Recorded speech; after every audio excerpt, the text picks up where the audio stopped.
you from a whistleblower who was kind enough to share them with me, Kathleen. I think she will probably be joining us in the chat to help me along here because there is so much and I don't want to get anything wrong. So hopefully if I misstate something, she can correct me, but there's a ton. So I'm really glad you're here and I hope you will take a moment to share this link with other parents, with other people who will be interested in this material. Like right now, for example, it's showing that nobody's watching yet. I see you in the chat. That's how quirky YouTube can be. So yeah, if you could share it out, smash the like button, that would really help me out. The replay will be available when it's over, of course, but the live chat will not. So if you want to ask questions or comment, this is the place to be right here, right now.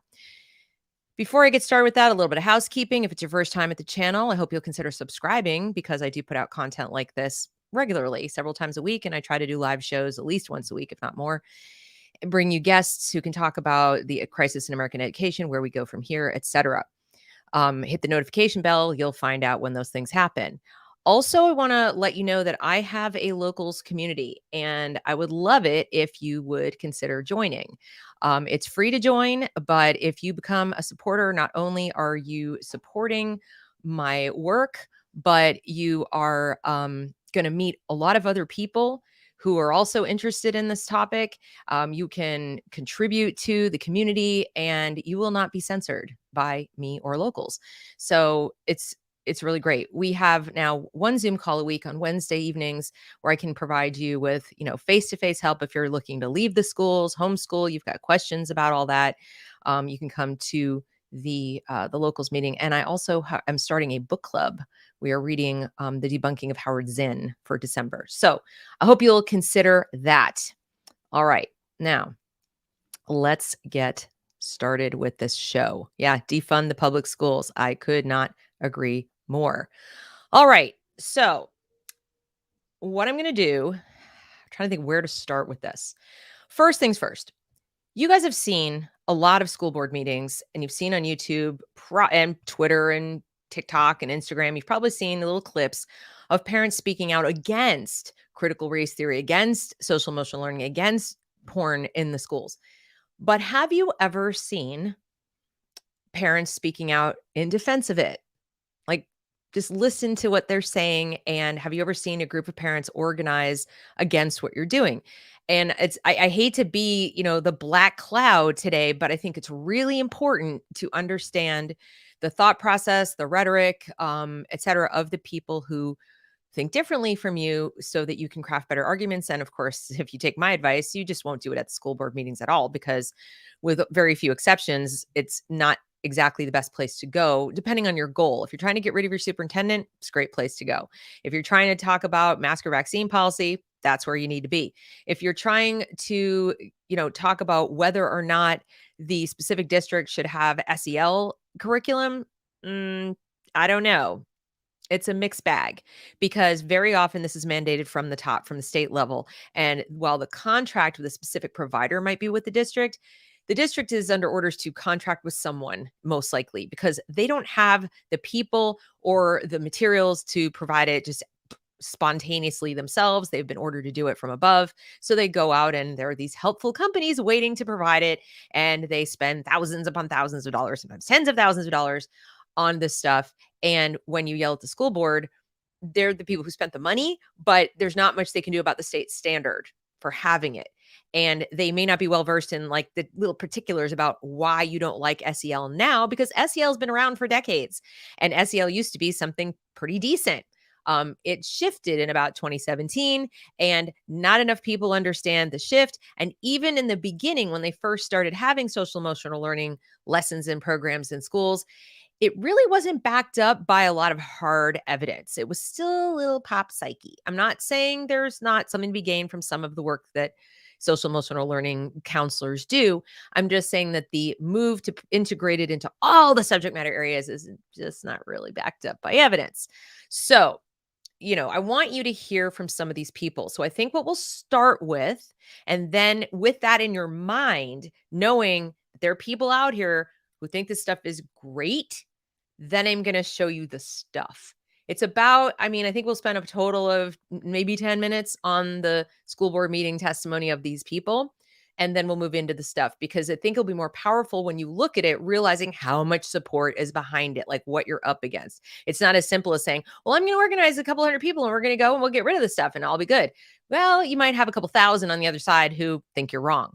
And to illustrate the point, Kathleen has helpfully shared with me that the people who showed up at this particular school board meeting were organized like lickety split using Facebook because of just little old her, because she was filing requests, open records requests, sort of like Nicole Solis in Rhode Island, just saying, I just want to know what's going on and where's the evidence, and can you show me the lesson plans and show me the contract with these people, and I want to understand about the diversity, about the gender stuff, about the comprehensive health. Like, I want to dig in and look at these documents. Can you send them to me? One person did this, and it became known. She said she doesn't have anything to hide. She's just a parent doing what parents do, getting involved in their kids' education. But because of her asking questions, they formed an entire Facebook group to oppose her, to oppose a parent investigating what was going on. And so you'll hear some sort of common talking points and things. But I want you to understand that this was not like so organic in the sense that these people just didn't individually say, I think I'll go to the school board meeting and defend SEL. They were organized to be there. Similarly, I mean, we do that. We who oppose this stuff organize people. So I'm not saying that's bad. I'm not saying the organization of people to go and protest things. No. By all means. And that's why I want you to see this, that we're doing it. So are they.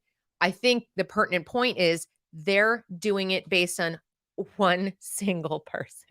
Like, one person opposing it was so threatening and scary and whatnot that they showed up. And if you listen, you'll hear how they approach their argument is not in good faith, in my opinion. But let's look at it, and you can be the judge. All right, so I'm starting at about the 29-minute mark. What I'm going to do is I'm going to put the link to this so you could watch the whole thing at your leisure in the comment section. But I'm starting at the 29-minute mark. You should be able to hear it. Somebody please raise your hand immediately if you are not able to hear this. I've set up my sound so that you can, but fingers crossed, okay? I'm going to make sure my volume is up. All right, here we go. First, I got to share the screen. Okay. Okay. So this is the school board meeting, Rutherford Board of Education in New Jersey, November 15th. So going to ask you to keep your comments to 3 minutes. And if you have comments to make that are specific, I ask you to not name specific people, again, in the spirit of being respectful. And that's it. So for those who would like to speak, and just make sure you're facing us because you're addressing the board when you make comments. We welcome those who would like to speak at open session. Come on up. Hi. My name's Carrie Smith, and my address is 160 Jackson Avenue. Isn't it sad they have to give their address? I think they have to. I mean, I wouldn't want to. I wouldn't want to be giving like the public and YouTube and everything my address, but that's just me. Oh, wait, Adrian, I just saw this. Hey, Deb, working on a piece on how the current teaching of science and educational elective will cause the collapse of science. Yes, please let me know when you're done with that. Okay, here we go again. I want you to listen to this lady and just how she talks to them. It kind of turns my stomach a little bit. Remember that these are public officials. I was hoping I could raise my hand and be called on because the last time I raised my hand in Rutherford School was in 1988 when I graduated from Rutherford High School. And just coming here tonight and being back in the school after all this time and hearing the student report, I am just so happy and I meant to come to express my gratitude to you all, to our schools, to our teachers, to the staff, to the nurses. And during the pandemic, the way you handled everything, I just really came briefly just to say thank you all so much. I had a great experience in the Rutherford school system, my parents, my brothers, my sister-in-law, just everyone. And I'm so excited to be here, and I'm so grateful to be able to speak and thank all of you in public. Thank you very much. Cute little curtsy at the end. Thank you very much, Your Royal Highnesses. I'm sorry, I don't mean to be catty. I understand that a lot of people had a great public school experience, but let's remember the roles here. They serve the public. They get paid. Now, these guys may not get paid. They may be volunteers, but the people who work at the school get paid to do what they do. And the schools were closed all last year. thank you for the way you handled it. There are a lot of parents like gnashing their teeth at home going, yeah, thanks so much. I lost my job because of what you did. But so my point is when you wonder like, how did this happen? Why does this happen? Because she is actually probably the majority. That type of person who looks upon public school like the center of all my childhood memories, and it was so wonderful. Congrats. I look back at my public school experience and remember getting beaten up and bullied and having miserable teachers and being, psychologically abused. And, so there are two sides to every story. But what's interesting is I think we understand her and where she's coming from in the sense of like, okay, you had a good experience. That's awesome. But what you'll hear are people who seem to have absolutely no appreciation whatsoever for how anybody else might think. It's immediately they're bad people. When we go to school board meetings, we don't talk about the other parents who like it being bad people. We talk about the school officials who ought to know better. So hear that difference. Thank you. Thank you.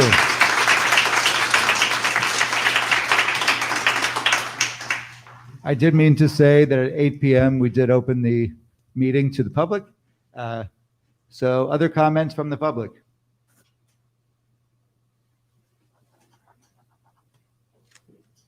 Oh, this is good. Hi, Katie Pippin, 261 Santiago Avenue. My son Caleb is in third grade at Washington School. He's an amazing kid with a beautiful, diverse group of friends. His friends have black and brown faces. His friends with kids on the autism spectrum. He's friends with kids who are gay. And even Do you remember when it was considered not good to say, I have black friends, I have gay friends? We were just supposed to like, I have friends. It used to be considered an offense to say, oh, well, my black friend says, but I guess now it's cool. a couple of transgender kids. I love my kid just as he is, and I love all my kids' friends just as they are. And I'm proud that the curriculum in Rutherford is helping my village by educating these awesome kids in an environment that celebrates diversity and promotes equity and inclusion. Because each and every one of these kids deserves representation and deserves to be welcome and supported in the schools as well as in the community. Who said they didn't? Who said they didn't? You see, like the implication is that if you don't agree with her as she keeps going, that or that they already aren't, like they weren't up until this stuff was put in the school. These kids that she's describing were not welcome. They were not included, that somehow they were, pushed to the side in the classroom. That's not true. That is not true. I would venture to guess that these people who attended these schools also attended school with very diverse groups of kids. Is that how they remember it? Do they remember those kids being excluded? And if so, why didn't they speak up and say anything then? Just curious. Why did they stay in the same school district? Would you? If you grew up in a district that was really exclusive and racist and sexist and homophobic, and that was important to you that it not be, would you stay there and raise your own children and put them in those public schools? Would you, count on them changing?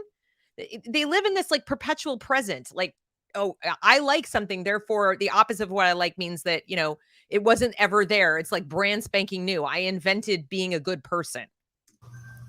I don't understand why any parent would be opposed to a curriculum that supports social emotional learning, comprehensive health, and diversity, equity, and inclusion for marginalized communities. I don't either. That's not the point. None of us are saying that we support exclusion or that we, support any of the things that she's talking about. I don't understand why any parent would take it upon themselves to hassle the Board of Ed for teaching what boils down to kindness and respect. Because you can't teach them. It's that simple. You cannot teach kindness and respect. You can set a standard and you can enforce it. It's that simple. You can model it. You can set a standard. You can enforce it. You can reward the standard, but you cannot teach kindness and respect, direct instruction. When has that ever worked? Show me the research that says that you can sit a bunch of kids in a room and say, be kind. Here's why you should be kind. Here's why you should do these things. Now go do it. And that it works. These are the same people, by the way, who say abstinence-only education doesn't work because you can't tell kids not to do what, they're inclined to do because that doesn't work. Oh, hormones, whatever. Well, I have news for you. Human beings have both good and evil in them. And if there's an inclination or if they feel like threatened or defensive and there's an inclination to not be kind, they're not going to just sit in your classroom and go, oh, right, teacher said I should be kind in this situation. Okay, I'll go be kind. No, they have to see it modeled. They have to, have that reinforced. And if they're not kind, There has to be something more than I got some time out of class to sit and talk about how I should be kind some more. Okay, that's fine. Bye. It doesn't really hurt very much, does it? And I'm not saying it should hurt. I'm just saying it's not really a consequence of the negative behavior. Positive reinforcement, but a little bit of negative consequence if that isn't working, possibly some individual counseling. I can see that, but that's not what SEL is doing, is it? Direct instruction, be kind, be kind, be kind. OPS, be kind means these very specific things, which I'm going to show you eventually. If a parent has that much time and effort, that parent surely has time to homeschool their children. Did you hear that? I'm sorry, I cut it off too soon. I got to go back and you got to hear that. Kindness and respect. If a parent has that much time and effort, that parent surely has time to homeschool their children. That's like saying, get out. If you don't like what we're doing here, leave. And then you'll hear other people talk about, like, we can't please all the people all the time. It's public school. We got to, everybody, we can't, The irony and the hypocrisy abounds. Mr. Hurley and the members of the Board of Ed, please know that the vast majority of parents in Rutherford support an inclusive education for our kids and trust that the school system is only putting curriculum in place that benefits our children. That's a lot of trust. The vast majority of us trust that the schools are putting only curriculum that benefits our children. We trust you. We just trust you. That's astounding to me, to put that much trust in a bunch of people like, well, I'm sure you guys are the experts, so it must be good. It's ridiculous that we've had to rally to voice this support because a handful of parents can't handle their precious babies learning these valuable life skills. Straw man. We've had to rally. No, you didn't have to do anything because a handful of parents, it's one brave parent, and maybe there are others who support her as well. I'm sure there are, but maybe they're afraid to come forward because they're going to get this snotty attitude. As I said, the parents who go forward to criticize critical race theory are not up there attacking other parents.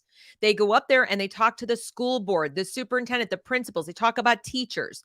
They do not address their neighbors in this way. That is a fundamental difference. This woman is directly attacking other parents, and listen to the snotty thing. They can't handle their precious babies being taught da-da-da-da-da-da.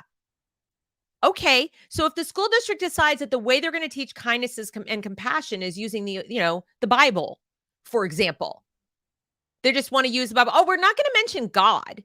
We're going to take the God part out, but we're going to use the 10 Commandments minus the God. We're just going to say thou shalt not a bunch of times, and maybe we'll reword it, but it's not the Bible. It's just the same rules that are in the Bible. It's the golden rule. We're going to use that, and we're going to use some whatever. We're going to have this kind of punishment. And if she didn't like it, would it be okay for somebody to step up and say, well, because a few parents, can't handle their precious babies being taught not to do bad things?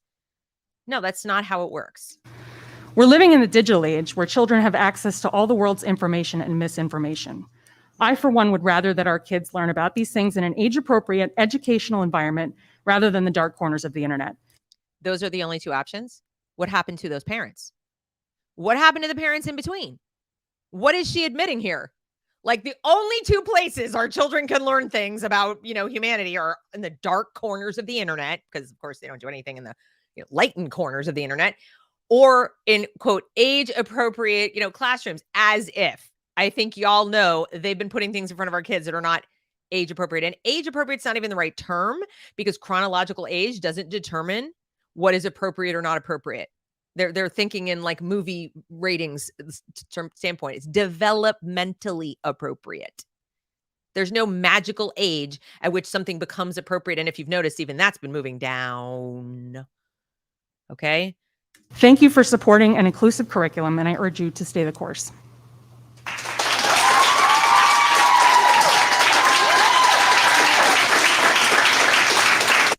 All the applause.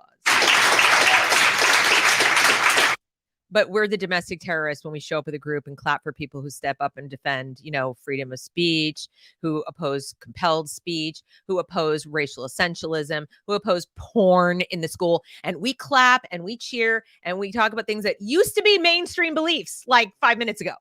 And we're some kind of organized conspiracy to terrorize, and we need to be investigated by the FBI. But these people, they're perfectly fine.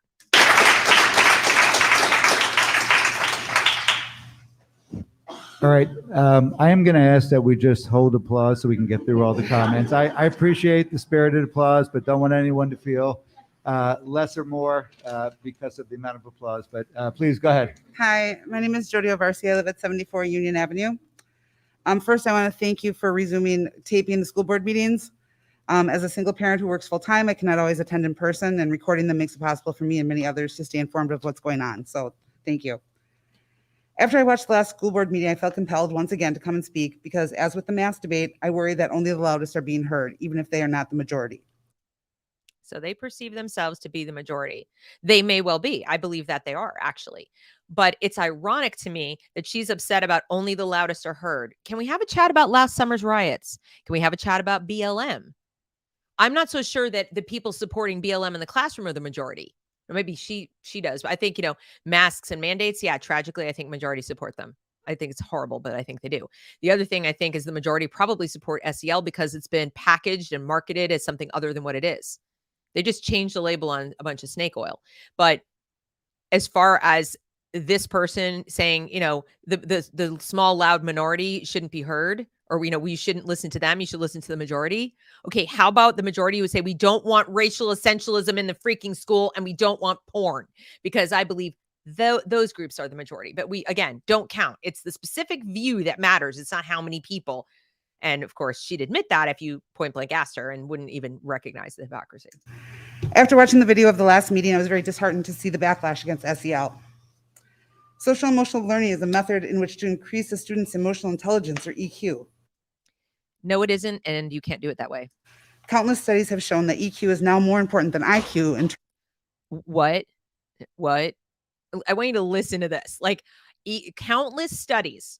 I'd just like to hear one. One. Just the one. One study. Are you out there, Adrian? If you're still out there, can you go find us one study that says that EQ is more important than IQ in terms of future success and fulfillment? In terms of future success and fulfillment. First of all, do we have a measurement for EQ?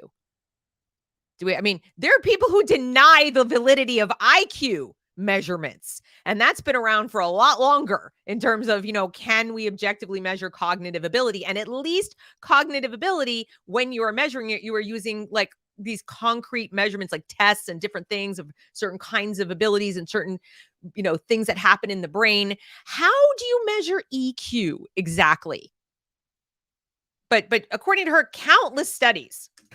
The great thing about that is, unlike IQ, which is determined by a variety of factors, including genetics and environment, and it's a somewhat fixed number throughout your lifetime. A somewhat fixed number. But what's interesting? You can raise it through education. Not like dramatically, but you can raise it. You can. And you certainly can also lower it. It is not fixed. You start off with a certain potential, but you actually can lower it or stagnate it with improper education. And that's what I believe is happening. But she's wrong about what IQ is. She's wrong about how it works. And she acts like it's good news that we have something to supplant it. Like it no longer matters. Guess what? It still matters. So even if she were right and EQ were more important to your long-term success or happiness or whatever the hell she's talking about, she's just kind of tossing IQ away. Like, didn't matter. And you'll hear a couple other things they say later that indicate why they feel that way. Regardless of your education or knowledge, EQ can be nurtured, taught, and increased through simple things such as SEL. No, it really isn't that simple. I'm sorry to tell you, it isn't. In fact, I think there actually are studies. I'm not going to put my reputation on the line here. I think there are that indicate that children learn empathy. There's a window where they learn empathy and compassion, and it's 0 to 7. Not to say they can't become empathetic after the fact, but if they do not have the right nurturing supports before they even go to school, before they even enter the dang classroom, it's a tough slog to develop empathy in them. Has a lot to do with nurture. Okay. So she's not wrong that it has a lot to do with nurture, but I think if you think you're going to tell that middle school kid who's a vicious sociopath that, here's how to be kind. You need to be kind. I'm sorry. You cannot direct teach that. It just doesn't work. Whereas you can direct teach mathematics. Yeah. If the person has a receptive mind and, they've built the foundation and so forth, direct instruction of, the multiplication tables can work. Direct instruction of kindness. Not quite. SEL is not therapy or progressive indoctrination.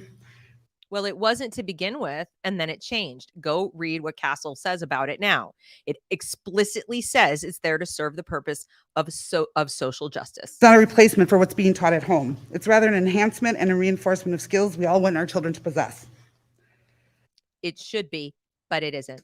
I did some research as to what SEL looks like in the New Jersey schools, according to the New Jersey Department of Education. There are tons of resources for educators and families on the DOE website. And I'm going to show some of them to you, and I don't think you'll agree with her.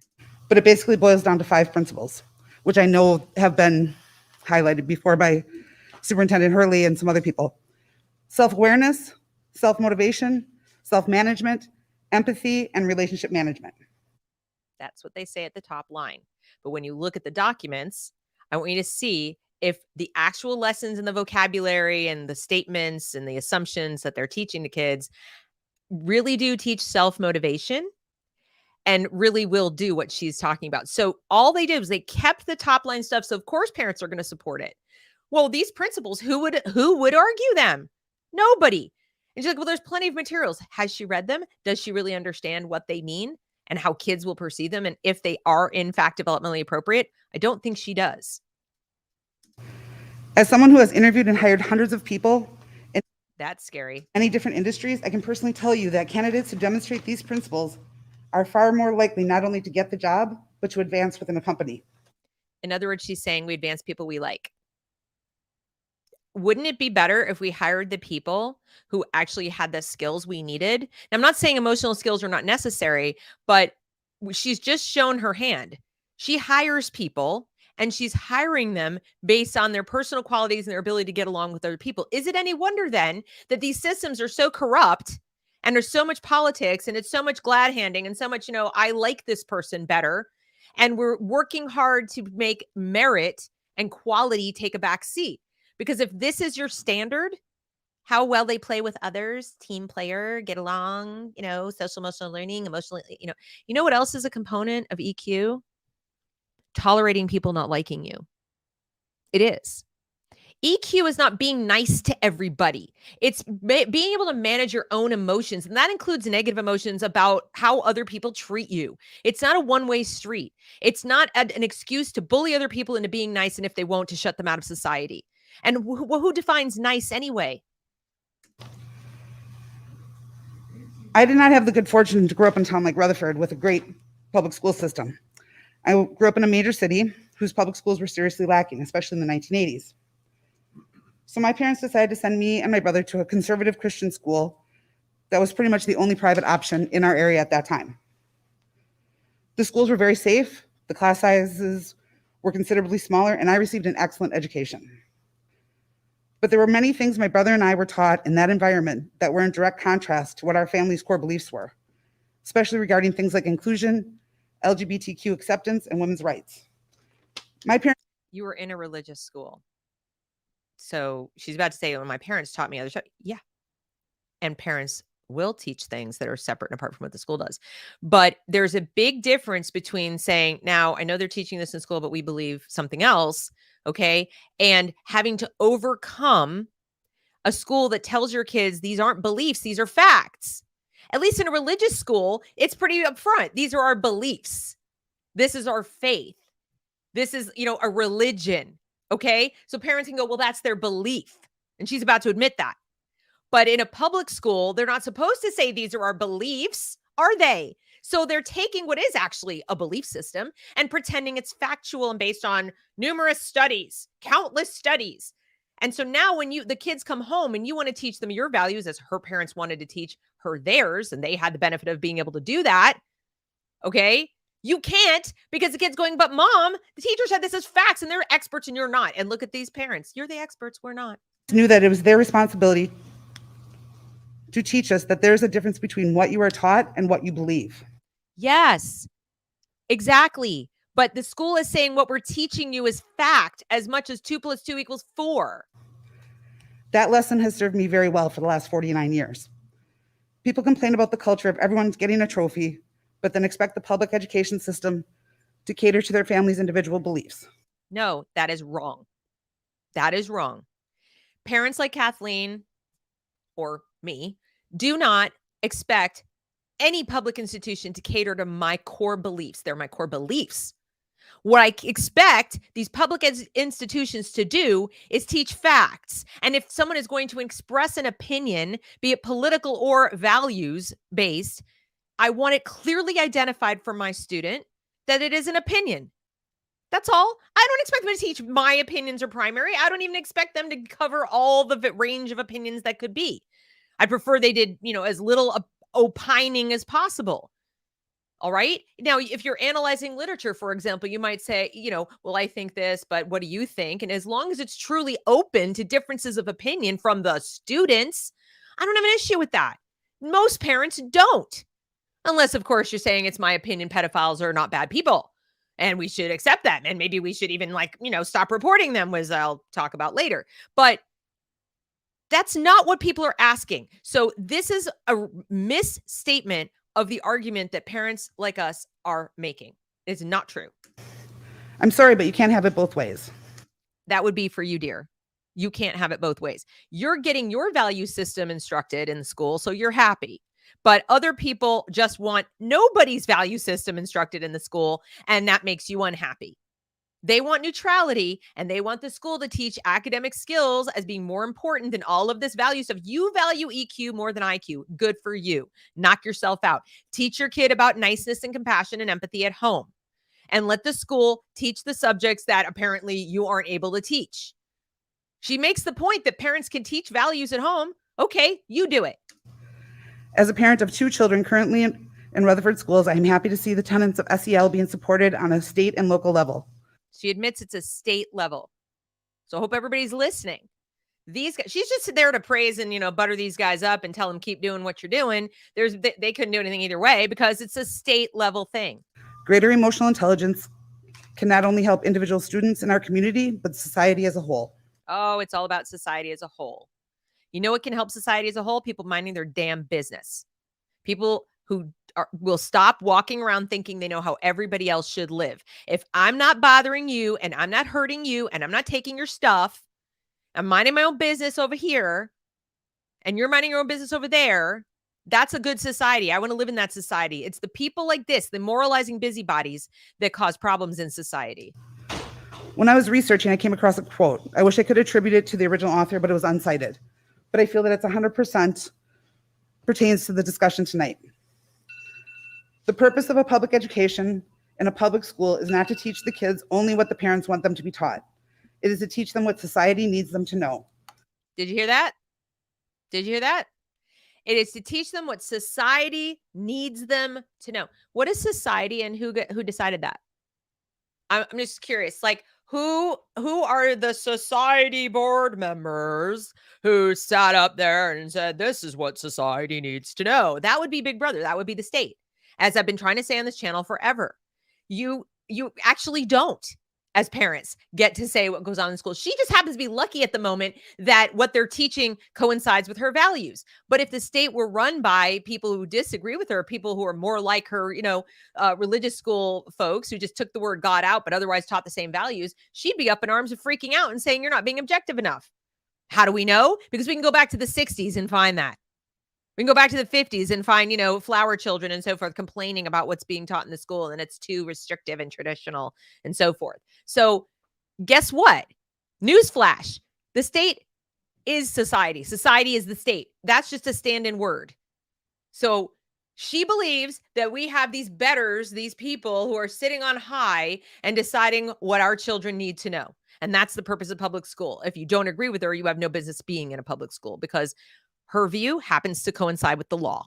The client of the public school is not the parent, but the entire community, the public. So thank you again to the Board of Education. The public. The public is not a thing, except in the, fevered dreams of Immanuel Kant and people like that.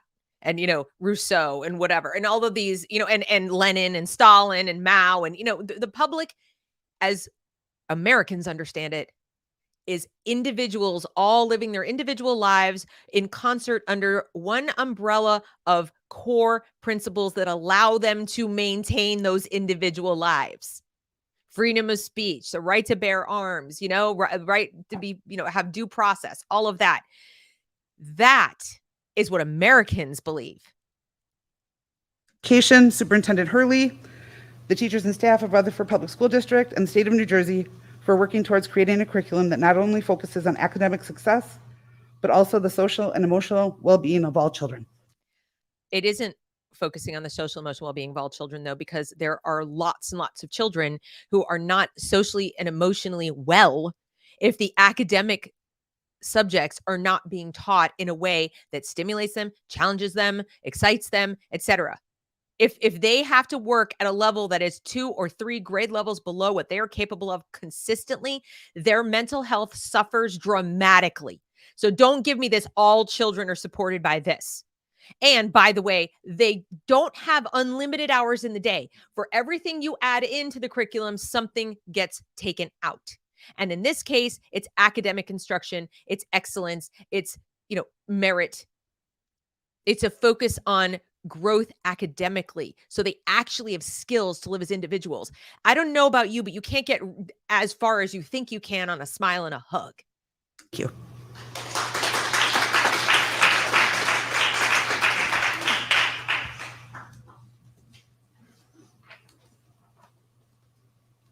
Hello.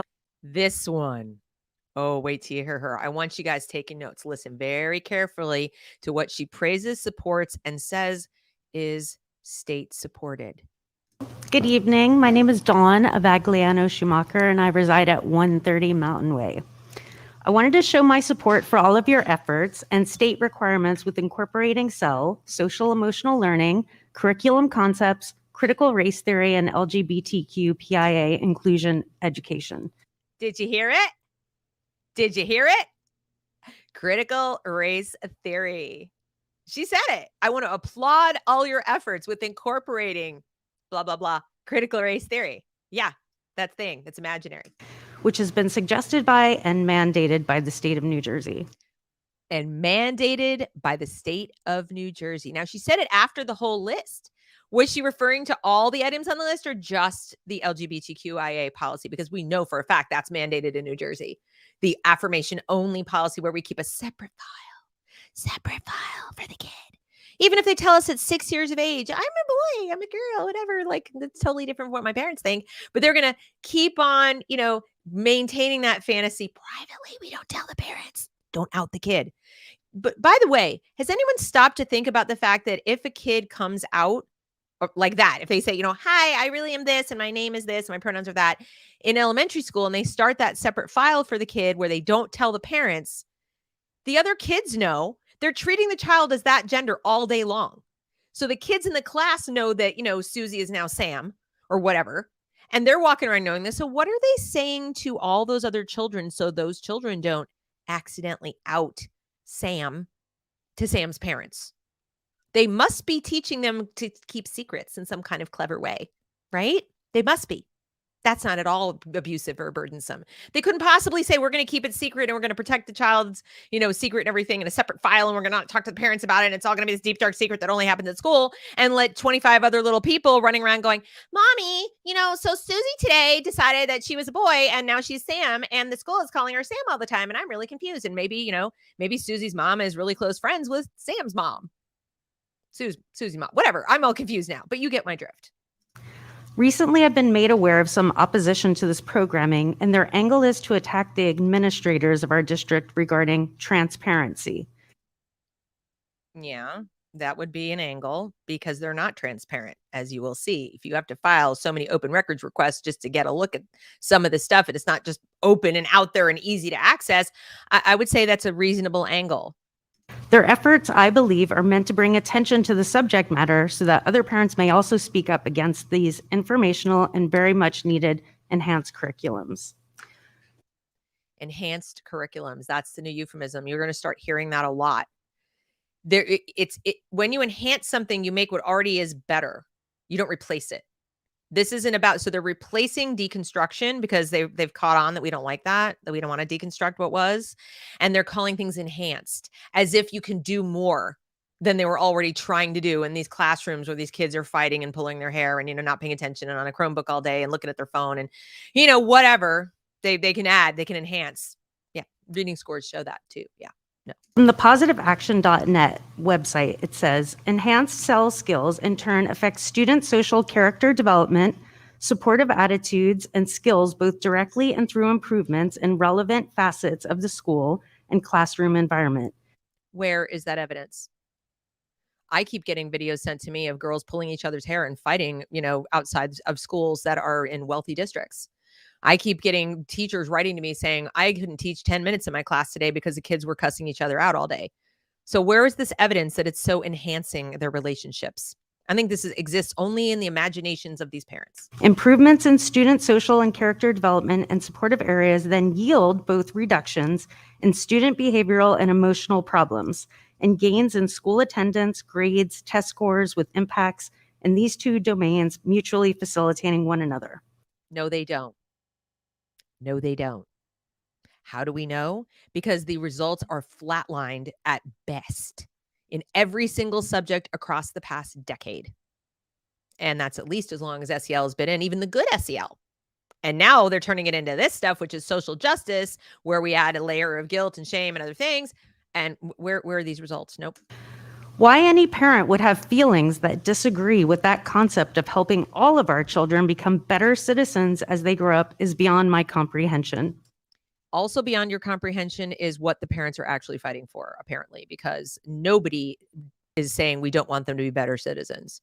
But to be a better citizen, you have to first know your rights. And you first have to be able to read and do math and not end up the kind of person going, I don't understand why I have more debt than income. Like, how did that happen? It's called math. Yeah, that would be the reason. There have been numerous research studies over the last 20 years which prove that a social emotional learning curriculum can help enhance all of these different areas regarding a child's path. No, there hasn't been. Where is it? On their way to adulthood. Some of those include a reduction of absenteeism with attending school more often every day, which only benefits the activists. I'm not really worried about absenteeism. If a kid is learning a lot and doing really well and can show up to school 3 days out of 5, absenteeism doesn't really bother me. If you got to be more specific, absenteeism and they're off doing drugs, or absenteeism and they're off shoplifting, or they're having sex in the woods, whatever. But absenteeism of itself, in and of itself, just says they're not coming to the school building. It doesn't measure whether they're learning. Improvements across the board with test scores and standardized testing in math and English. No, false. A larger percentage of students will go to college with which also doesn't represent anything related to quality, because we know they've dumbed down the grades and we know they've gotten rid of the need for test scores at the collegiate level. We know they're handing out money like, candy, and they need you to borrow it. But let's look at the dropout rates, shall we? Let's look at how many people now are not going to college because of the hostile environment at the college. So it's more of some kind of people, but not of men. Continuing their education after high school, and the dropout rate goes down.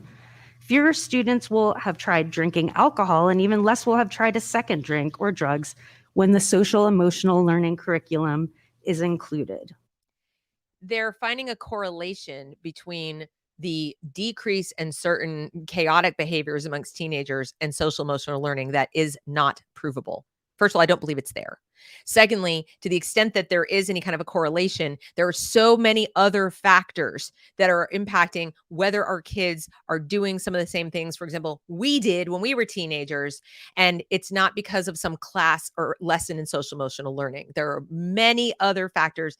And the video I did yesterday about pathological passivity, that impacts some of the bad behaviors too. I'm too damn passive to go get a fake ID and get some alcohol and, like that. I'm going to sit home and play video games and doom scroll all day. But overdoses are up. So she conveniently leaves that out. Studies show that there's a significant decrease in bullying behaviors by students and their own parents as well, with the SEL curriculum incorporated into their school days. Did she just say there was a reduction? I got to hear that again. As well, with the SEL curriculum incorporated into their school days. No, bullying has not gone down. The character traits of the students have been improved upon as well. Less students will break the school's rules. They have more self. That's because they eliminated a lot of the rules. You see what she's doing? So like I said, these are correlations, they're not causative. We implemented SEL and we also got rid of half the school rules. And we don't suspend anybody anymore. And we have equity, like restorative justice, blah, blah, blah, blah. But yeah, look, discipline is down and it's because of SEL. Isn't that convenient for the multi-billion-dollar industry that is SEL? Control, respect, and consideration for others, and social bonding occurs among their peers, and they are also more honest. This is laughable. They're more honest, she says, of the people who create, triple filtered Instagram accounts where they lie about themselves and each other. They're so honest. No. Oh my goodness, this woman is so naive. School crimes also occur less frequently. Because we don't count them. They stopped counting them. Just go talk to parents who've had their kids be victims of crimes and go talk to some of the teachers who are willing to, secretly say, that's bullshit. They're robbing us blind and we've had kids have lost their cell phones. I've been beaten up in class, blah, blah, blah. They're just not reporting it. They're not counting it. They removed the resource officers from the buildings because cops are icky. And so look, no more crime. Look what happens. We don't look for it. We don't count it. We don't report it. It goes away. But it's SEL, I'm sure. Yeah. Behaviors and even the rate of carrying a weapon. 14 so far in Charlotte-Mecklenburg schools this year. 14 weapons, in the school. SEL is doing a bang-up job. Goes down significantly when social emotional learning inclusion occurs during their school days. But the fact of the matter is this. I don't really need to tell you, Superintendent Hurley, about any of these facts, nor do because they're not facts. I need to tell the principals of every school in our borough or the teachers. You have all been trained with years of education with knowing You've all been trained with years of education. How these additional inclusive curriculums can help all of our student body. And I trust you will always have our kids' best interests in mind. I trust you will always have our kids' best interests in mind. Always. You've been trained with years of experience, Superintendent Hurley. Really? I've seen that empathy and care happen over the 12 years that my own children have been attending Rutherford schools. So I am just here tonight to express my immense gratitude for all of the good work that you continue to do for all of our students. I support the SEL, CRT, LGBTQIA inclusion curriculums, and I support you. Thank you, Mr. Hurley, and the entire Board of Education. Notice how they didn't cut her off. They haven't cut anybody off when their time was up. When people get up to speak against this stuff, it's like, your time is up, get out. Your time is up, stop speaking. Your time is up. And they cut the mic half the time. This is like, she's sitting there going, you're wonderful and you're awesome and you're amazing and you're so smart and you're the expert and stuff because I'm already praising what you're already doing. This wasn't difficult for me to do at all. I know that nobody's going to come after me because the people in charge in the government agree.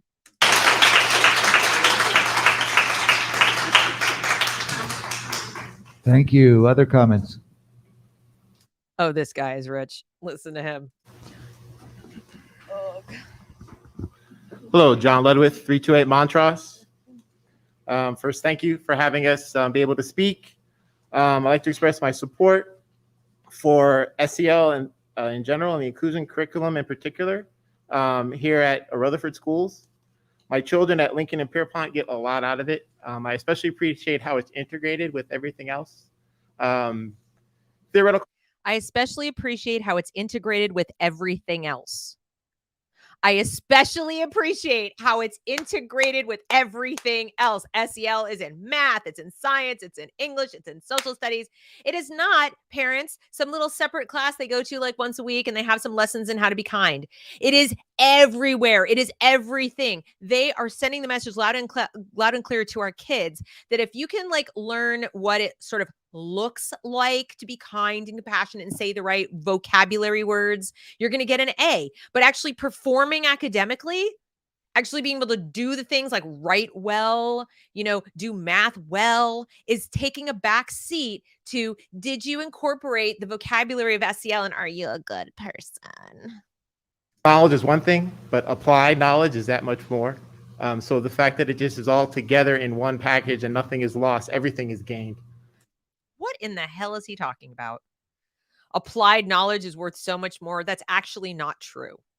Like, what is he even talking about? Like, I mean, I'm sorry, I hate to pull educator rank, but, there's a role for theoretical and there's a role for applied.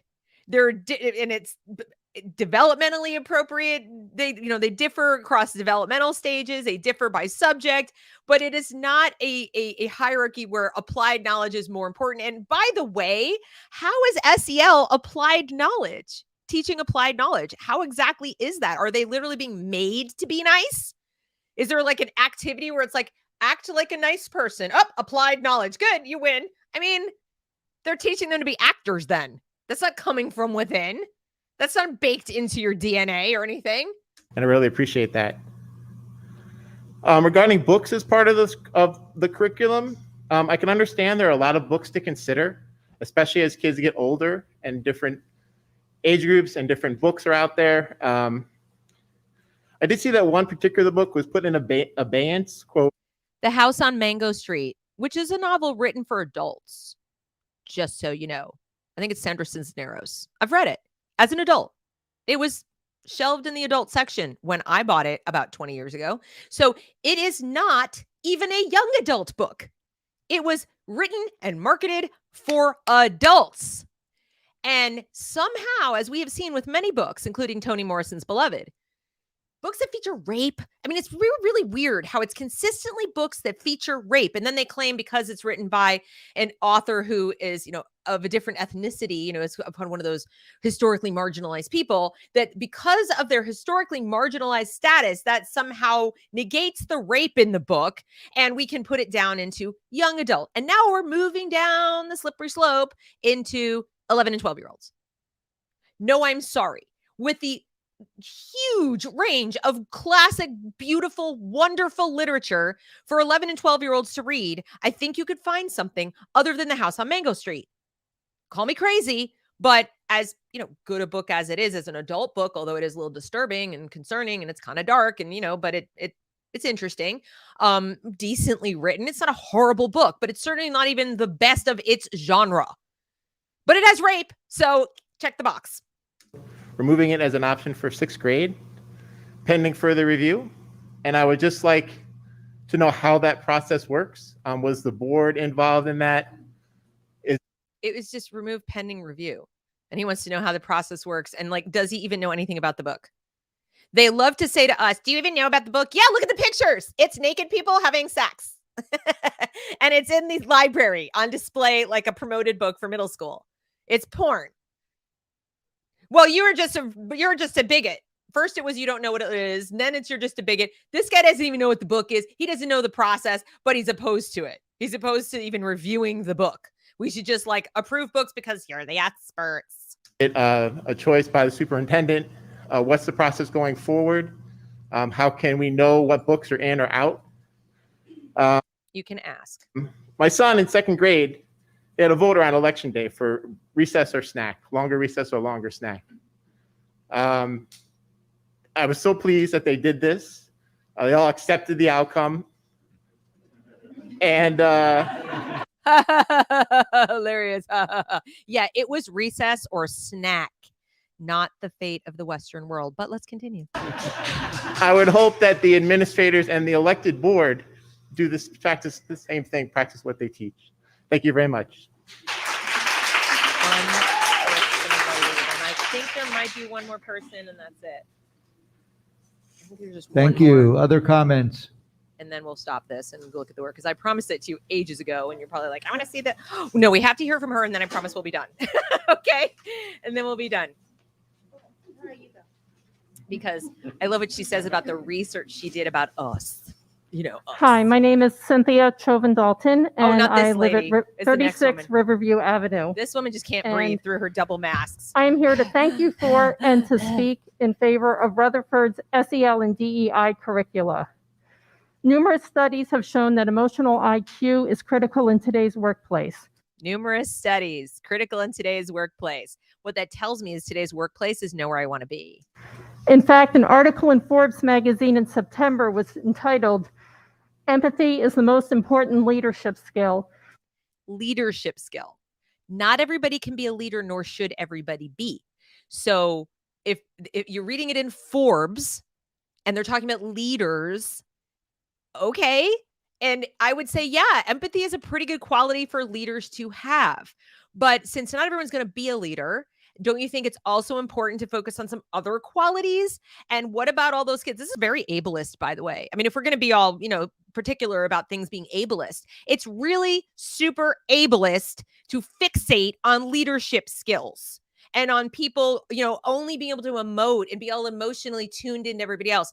Basically, if you're on the spectrum, she doesn't give a flying shit about you, because this is extremely difficult for those people. And that is not to say they don't feel empathy. Believe me. Okay, I have 2 kids on the spectrum. That is not the point. But being able to read other people's emotions and react accordingly the way they want you to react and all this, and, dealing with these SEL lessons is incredibly challenging.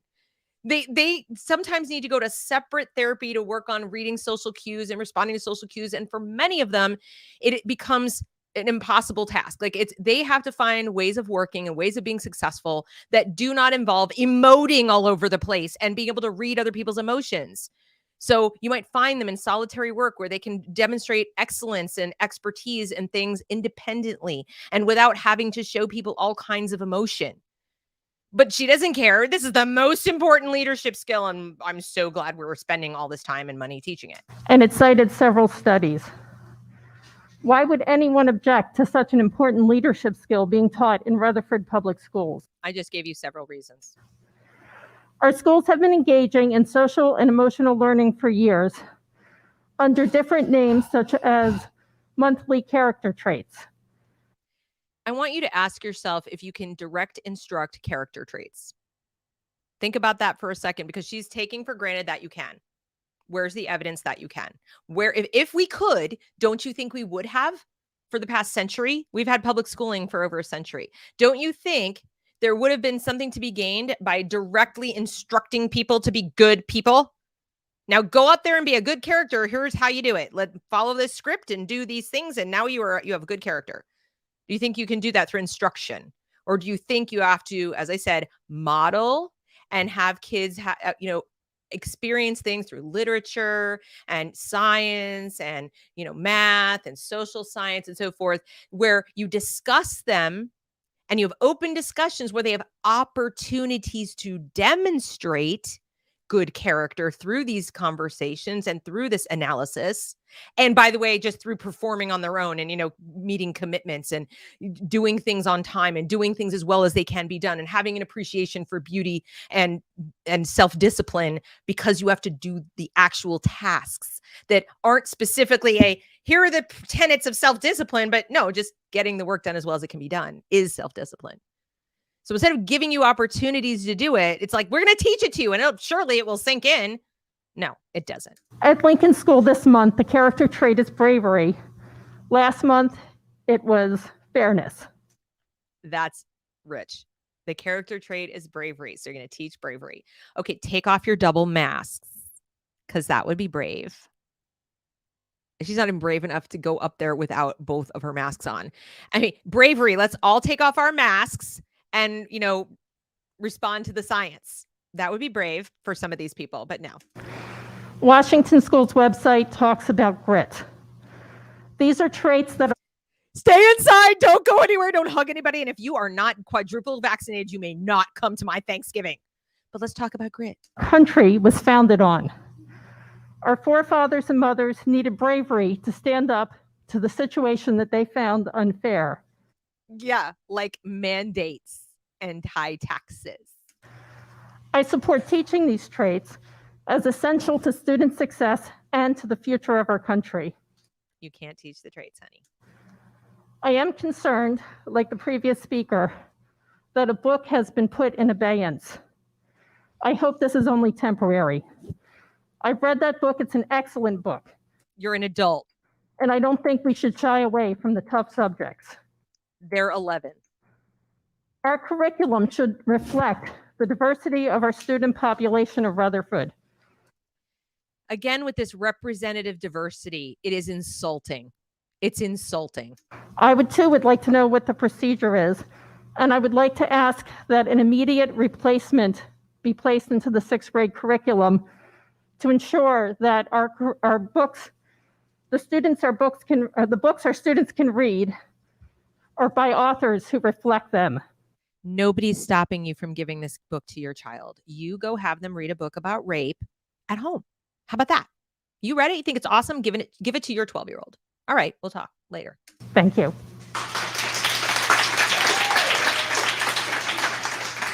Last one. Hi, Victoria Bragan McGregor. I live at 53 Vreeland. I'm here to support SEL, social emotional learning, and to thank the Rutherford Board of Education for helping my daughter and my community to have a well-rounded, up-to-date education. Well-rounded, up-to-date education. And they're helping her daughter do that. Mm-hmm. You can't make everyone happy all the time. That would include you, honey. Curriculum certainly can't satisfy all, but a person can be equipped with the tools to manage that disappointment. That is a perfect example where the benefits of social emotional learning come into play. Did you know that people with strong social emotional skills are better able to cope with everyday challenges and You mean like actually doing something well and turning assignments in on time and actually getting the right answer?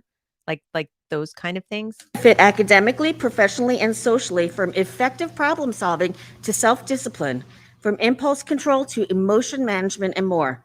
Social emotional learning provides a foundation for positive, vital, long-term effects for kids, adults, and by extension, communities.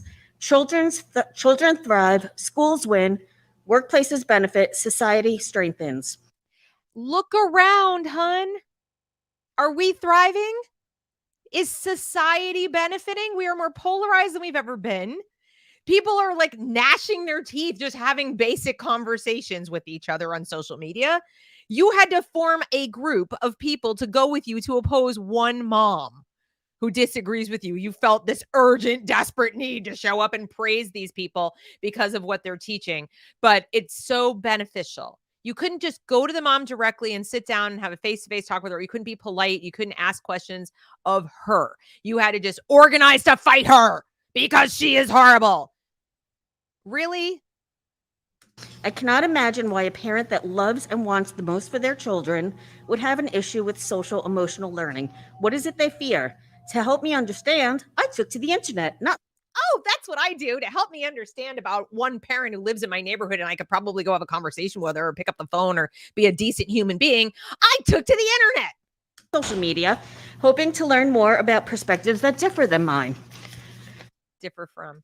I wanted to find information to support the thinking of those who have negative perceptions about social emotional learning. And I trust that the good people at Google were going to show it to me. Not surprising to me, there was very little out there from sources that I consider credible. But wait, I'm sorry. There was very little out there from sources I consider credible. And I'm sure that all the possible sources that you consider credible were covering this topic from your point of view. Let me guess. CNN, MSNBC, etc. She doesn't specify which she considers credible. I think that's hilarious. Parents aren't creating something on their own that only they control. Raising a child is loving, protecting, teaching, and ultimately releasing a fully realized human whose experiences from Releasing like they're in prison. beginning are their own. A human that can grow up empowered, confident, resilient, and with character. One that can cope and navigate the inevitable challenges of life, and with those tools have a greater chance of success. The delusion is just astounding to me. It really is. I mean, are they completely oblivious to what's happening in our country right now? Look around. Look around. We have a labor shortage like you've never seen, at least in my lifetime. And the jobs, I remember not so long ago, I think it was 5 years ago or so, where we were hearing about how there weren't enough jobs for teenagers. There was a teenage unemployment problem because they'd raise the minimum wage again. And who's going to hire a kid who's never worked before for $12 an hour or whatever? Some of these places were being nudged in to that range in big cities. So there was a teenage unemployment problem. Now they cannot, where my daughter works, and it's mostly teenagers, they're down 4 people consistently. They have to try to manage this restaurant down 4 people. They're overwhelmed. Okay. You go into store, shelves are empty, and it's not just because of supply chain problems. They can't have people to stock the shelves fast enough. And yet we're hiring. They're giving hiring bonuses. They're paying bills for people. They're offering the sun, the moon, and the stars, and they can't get these people to work. Now, I don't think we have fewer teenagers miraculously overnight. That means a bunch of them are sitting home and not going out and getting jobs. But they're also not doing so much academic work because we've gotten rid of a lot of homework because that's really stressful. And we've gotten rid of a lot of the standards like grades and standardized test scores. And they're not going to get their driver's licenses. I mean, they're just inert. They're not doing the things. And yet she's sitting here saying like, oh, they're just better people. I don't consider a person who sits on the couch going, what's in it for me, a better person. Some think social emotional learning detracts from traditional learning. Because it does. Retaining data has become less necessary. We have the internet at our fingers. I'd like my daughter. Retaining data has become less necessary because we have the internet at our fingertips. Being able to judge whether the information or the data we get on the internet is, what did she say, credible? That I'm sure that's automatic, right? If we have good social emotional learning skills, we'll know what's credible and what's not credible. I guess because like all our friends will agree with us. Is that how we know? Because, we wouldn't want to upset our friends because we want to have nice, cozy, compassionate relationships and play nice with others. So as long as everybody agrees with us, that must be good data. I got it on the internet. I have both, but if I had to choose in today's world, street smarts win. That's not what street smarts are. Street smarts are not social emotional learning skills. No. It's a combination of factors. And social and emotional factors are not at the top of that food chain when it comes to street smarts. I promise you. So, book banning. John F. Kennedy said, if this nation is to be wise. It's not banned. Guys, you can go to the bookstore. You can get it. You can go to the public library. You can get it. Nobody's stopping your kid from reading it. Go get the book somewhere else. It is being put in abeyance and not offered for teaching purposes to all the 11 and 12-year-olds in the 6th grade because it's controversial and there are many other better choices. That is not book banning. This is what the left does. We don't think this is developmentally appropriate. Go ahead, publish it, read it, put it in the library, do whatever you want. And hey, if you want your kid to read it, knock yourself out. Freedom of speech. Go nuts. But I don't want my tax dollars paying for this thing to be taught to all the children, including mine, because it's not developmentally appropriate for most children of this age. That is not a controversial viewpoint, but she calls it book banning and everybody goes, oh, fascism.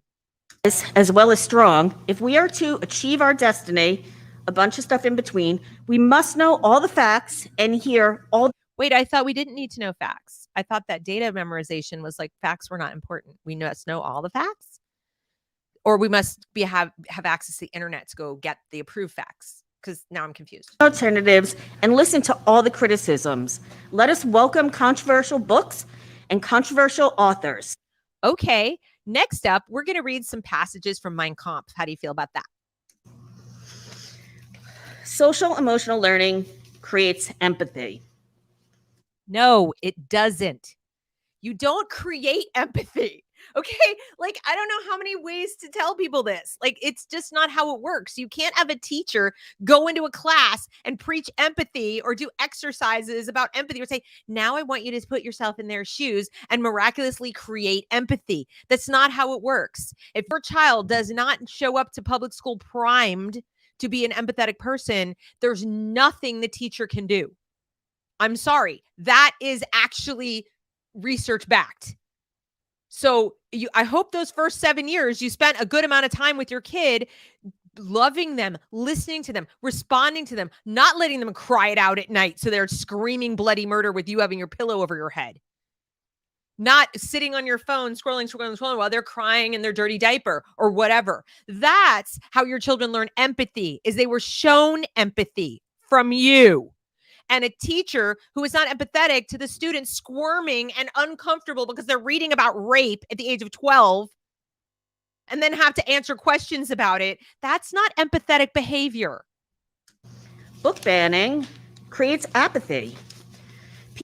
I'm done with her. We're done. Okay, you guys get the point. We've spent over an hour on this, and I think you get it. There are people, they walk amongst us, and they are the majority. And they're going to continue to be the majority for a long time because the mainstream media, which dominates, and Google and Facebook and everybody else is supporting this. You saw all these people overran their time, and it was just they let them finish. They let them finish. People like us who criticize these people, you need to go. It's time. Security, please remove this person from the room. We don't get the same. We don't get the same consideration. We just don't. So that concludes the reaction to the Rutherford Board of Education meeting. And I am so sorry. I thought it was gonna be like 10 minutes because they only were total speaking that amount of time. But of course, my commentary took over. I hope you found it at least entertaining. So now we're going to go to the Google Drive full O stuff. And I hope you guys still have time to stick around because there's a lot. And I know I lured you here on the promise that we were going to look at the documents, but we are. So let's go to the Google Drive. You'll see how much there is. And I hope I can show you a good sampling quickly. All right, here we go. Let's see. All right, Google Drive. Okay, guys, as you can see, our wonderful friend Kathleen put this together. Look at what this woman has done. This is one person. This shows you the power of one person who is determined to learn everything she can about how her school district works for herself and not take people's word for it on the internet, not even mine. Okay. So she went and she compiled all these documents. Look at the folders: diversity, equity, inclusion, Bergen County Diversity Project, filed ORPA requests and FOIA, and NJEA acquired information. Stand with Campbell. This is a YouTube channel that she created. Go subscribe so you can follow. SEL activities, comprehensive health, LGBTQ, the opposing Facebook groups like the one that just showed up to talk about stuff. Social emotional learning. Envision is the provider. They have hired to the tune, I think, of over $7,000 at least for this one provider, but I think that's just one contract. They probably have others.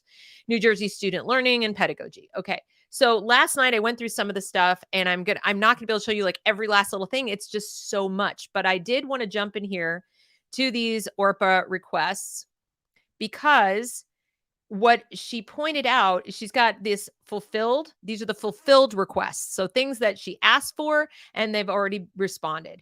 Here is one of the latest ones. Okay. She asks for all email correspondence from administrative staff, i.e. so-and-so and so-and-so, whatever, about the social emotional learning, LGBTQ and equity, inclusion and diversity instruction, and all the dates, etc. And it was attached. So they did respond. But get a load of this. All instructional resources to be used for SEL, LGBTQ, and DEI for the 6th grade level in RPS, web pages, textbooks, pamphlets, YouTube videos, and the like, and the date range. None. Really? None. Okay. That's interesting.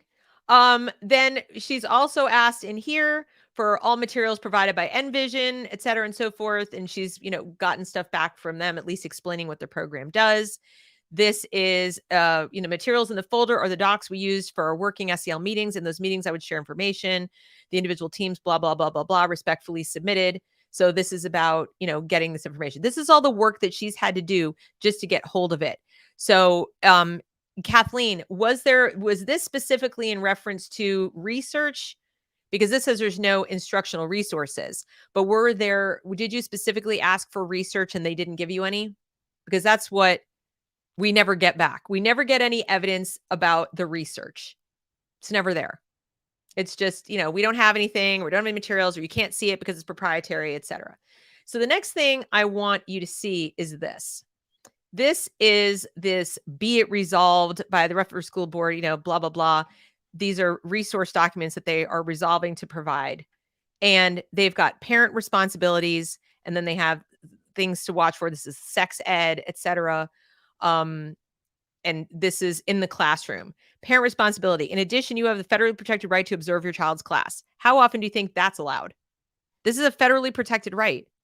I know for a fact they're not allowed to just go in there, and you have to make appointments, and they often say no.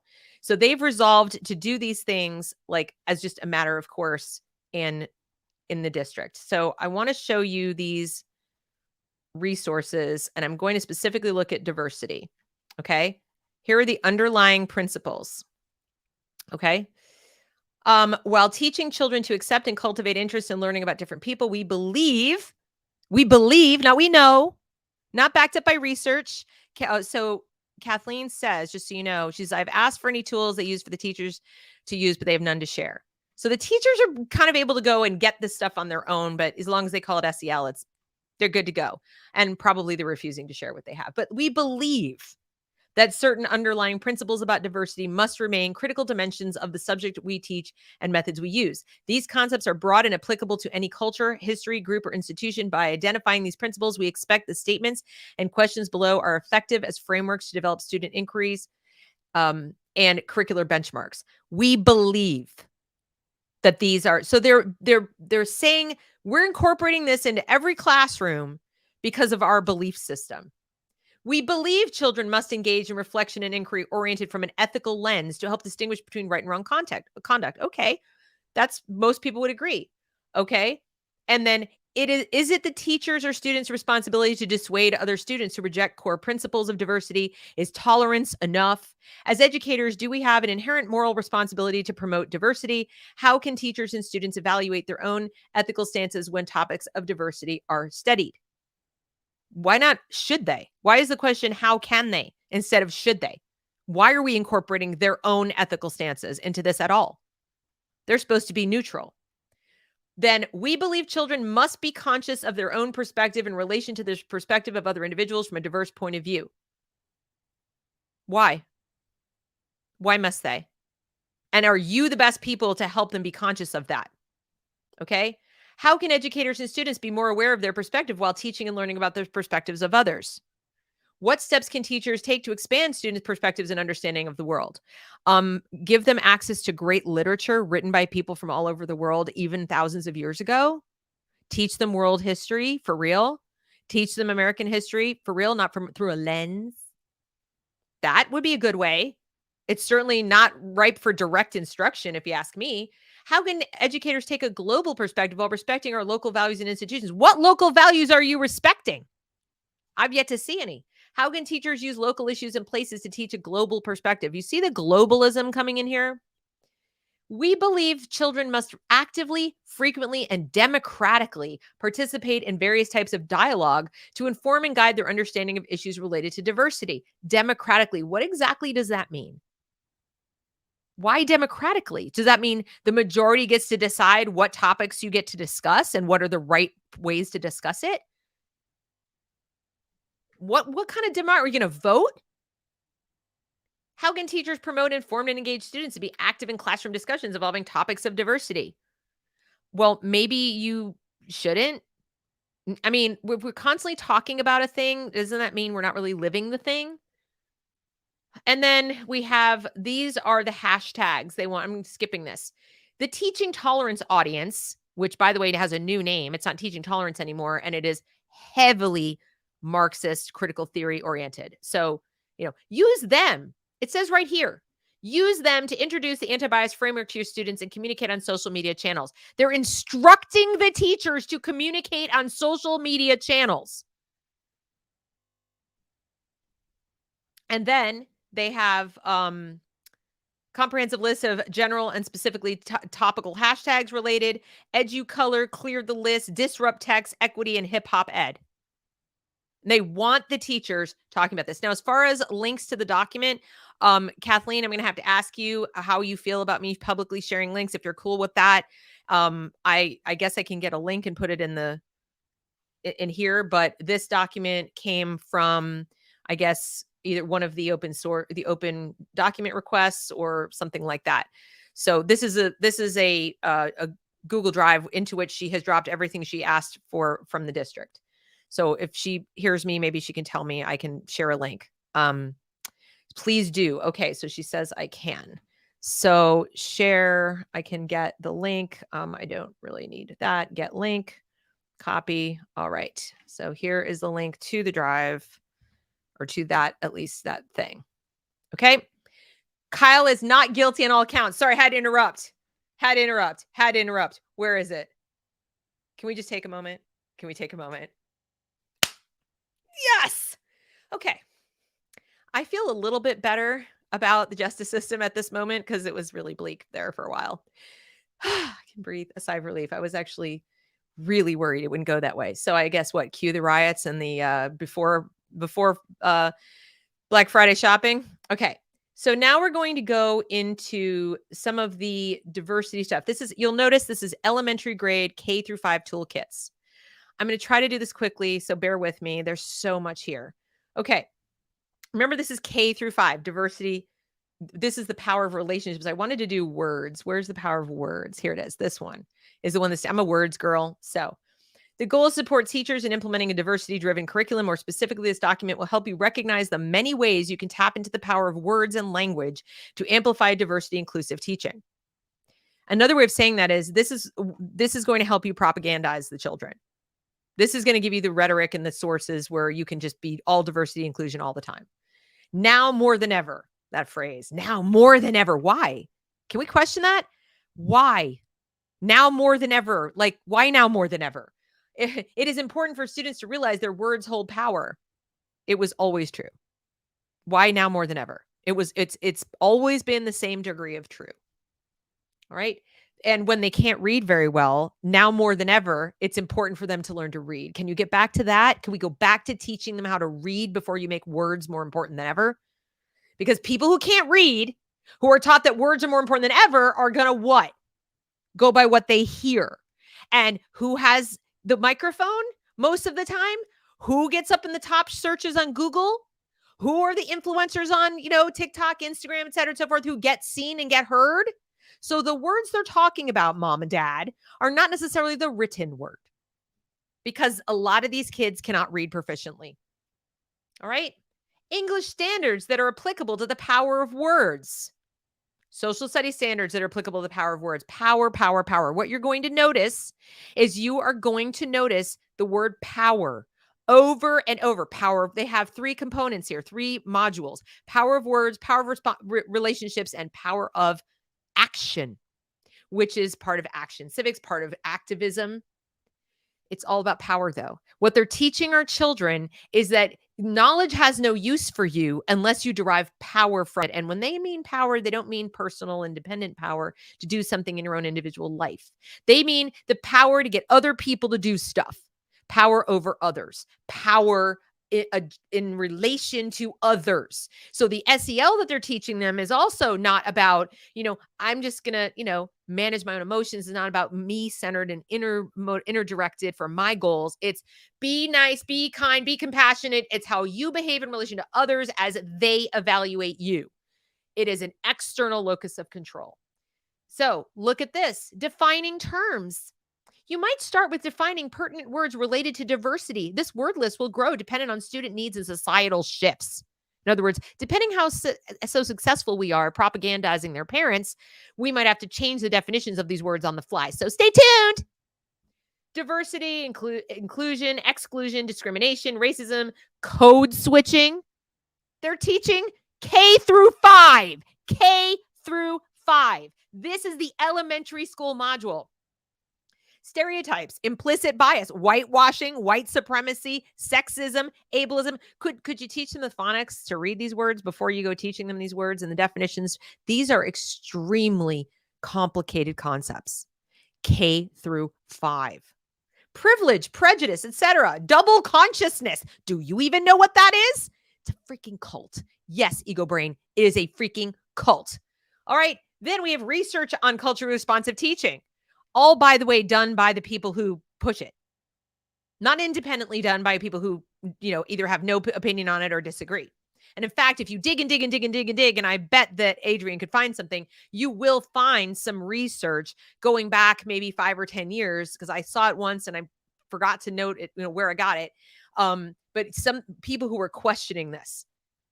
And we know that the implicit bias test has been debunked and debunked and debunked. And I'm reasonably certain that Adrian on Scio Sophia channel has a debunking of that study. She also has a debunking of the study of the, babies are racist BS. So then we have the toolkit down here. So what do we have? What do we have here? Other people's children, and we got this, and Pedagogy of the Oppressed by Paulo Freire, communist. Teaching to Transgress by Bell Hooks. I mean, this is all right. This is all right up there with the critical race theorist stuff, teaching tolerance, blah, blah, blah. That is all what this is. And now here are the weight of our words. Here's the elementary school activity. Students take part in an interactive assignment that asks them to consider the impact of harmful as well as helpful words. Words are not for hurting.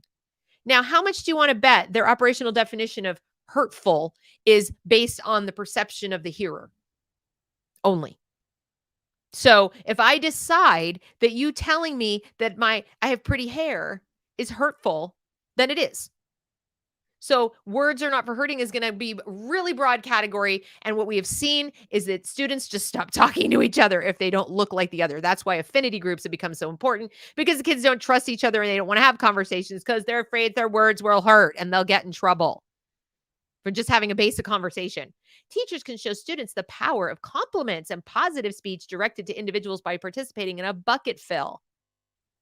See link for suggested methods of implementation. This activity contributes to self-esteem and the importance of choosing kind words when interacting with others. I don't know how many decades of wrong interpretation of self-esteem literature it's going to take before we realize that people complimenting you constantly does not make you feel good. It just doesn't. Sorry. I mean, I've been told since I was knee-high to a grasshopper that I was smart. Not to toot my own horn. It was like, you're so smart. You're so smart. You're so smart. You're so smart. You know what? When I wasn't doing well in math in school, I felt like the stupidest person on planet Earth.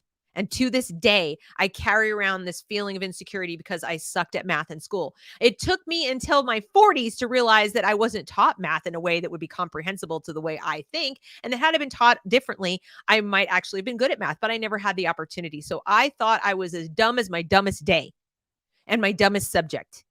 And it didn't matter how much somebody said this generic compliment of, you're so smart, you're smart, you're smart, you're smart. It didn't build my self-esteem. Now, if I had been able to be successful at the thing that I was struggling with, or if I were given compliments like, I like the way you're really working hard to understand this. I like the way you're trying so hard. I like the effort you put into things. I think it's really commendable that you are pushing through, even though this is challenging for you. That might have done it, but there's no substitute for succeeding on your own. Falling down, get back up. Actual failure, but I maybe get the right scaffolding and help and I succeed and I improve the next day. That builds self-esteem, not getting an A for just showing up without, tripping over your own feet. And that's basically what they're doing now. Compliment you on just existing. That kids are smart. They know when you're full of shit. All right, then we have another one. Read aloud a text where the characters code switch between various languages. This is especially important for multilingual classrooms. Discussions around the inclusion and celebration of one's native language. They are 6 years old. They're 6. What? I don't know. I'm sorry. Can we just read to them and let them enjoy the literature? Can we just do that? Is that so difficult? Why? Okay. Yes. How can I be smart? How can I be smart when I count on my fingers? How can I be smart when the rest of the class is doing long division and I don't even know my multiplication tables yet because I came from a Montessori school into a public school and I was not taught the same way. And nobody paid any attention to that. I felt dumb as dirt. And yeah, the teacher told the other kids, like, don't pick on her. Do you think that stopped them in the hallway? You don't direct instruct people to be nice. You model it. The teacher didn't help me. The teacher didn't say, hey, we all learn differently. Let me show you how to do this and help me be successful so that I could defend my damn self. I was still going to go out there in the hallway and feel like a dunce so that their words would hurt me. No matter how much you tell them, don't say mean words, they're still going to say them because they're kids. All right. So that's elementary school. Going back to the top level. Let's see. What else have we got in here?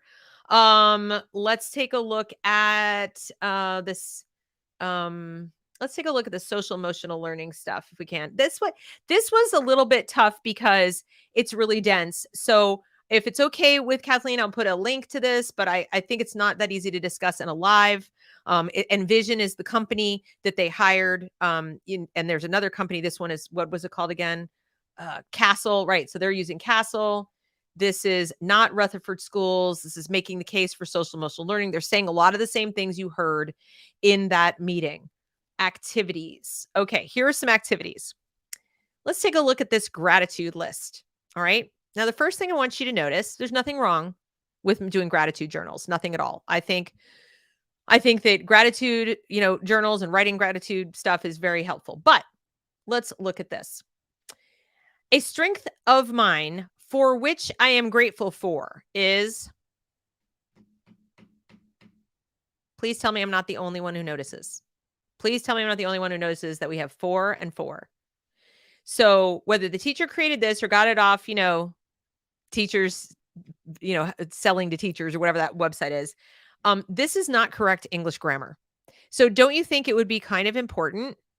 Don't you think it'd be important for the teacher to model proper English grammar to elementary school kids? Or maybe, I think this was elementary school. Maybe it was middle school. I'm not really sure.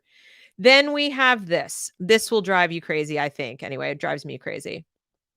Walking in someone else's shoes, a lesson in compassion, kindness, and empathy. Remember we talked about you can teach empathy? Let's see if this would do it for you. In today's world, people see things through very thick lens. We're missing an article, again, with the poor grammar. What you're going to notice, these are his responses. So he wrote this.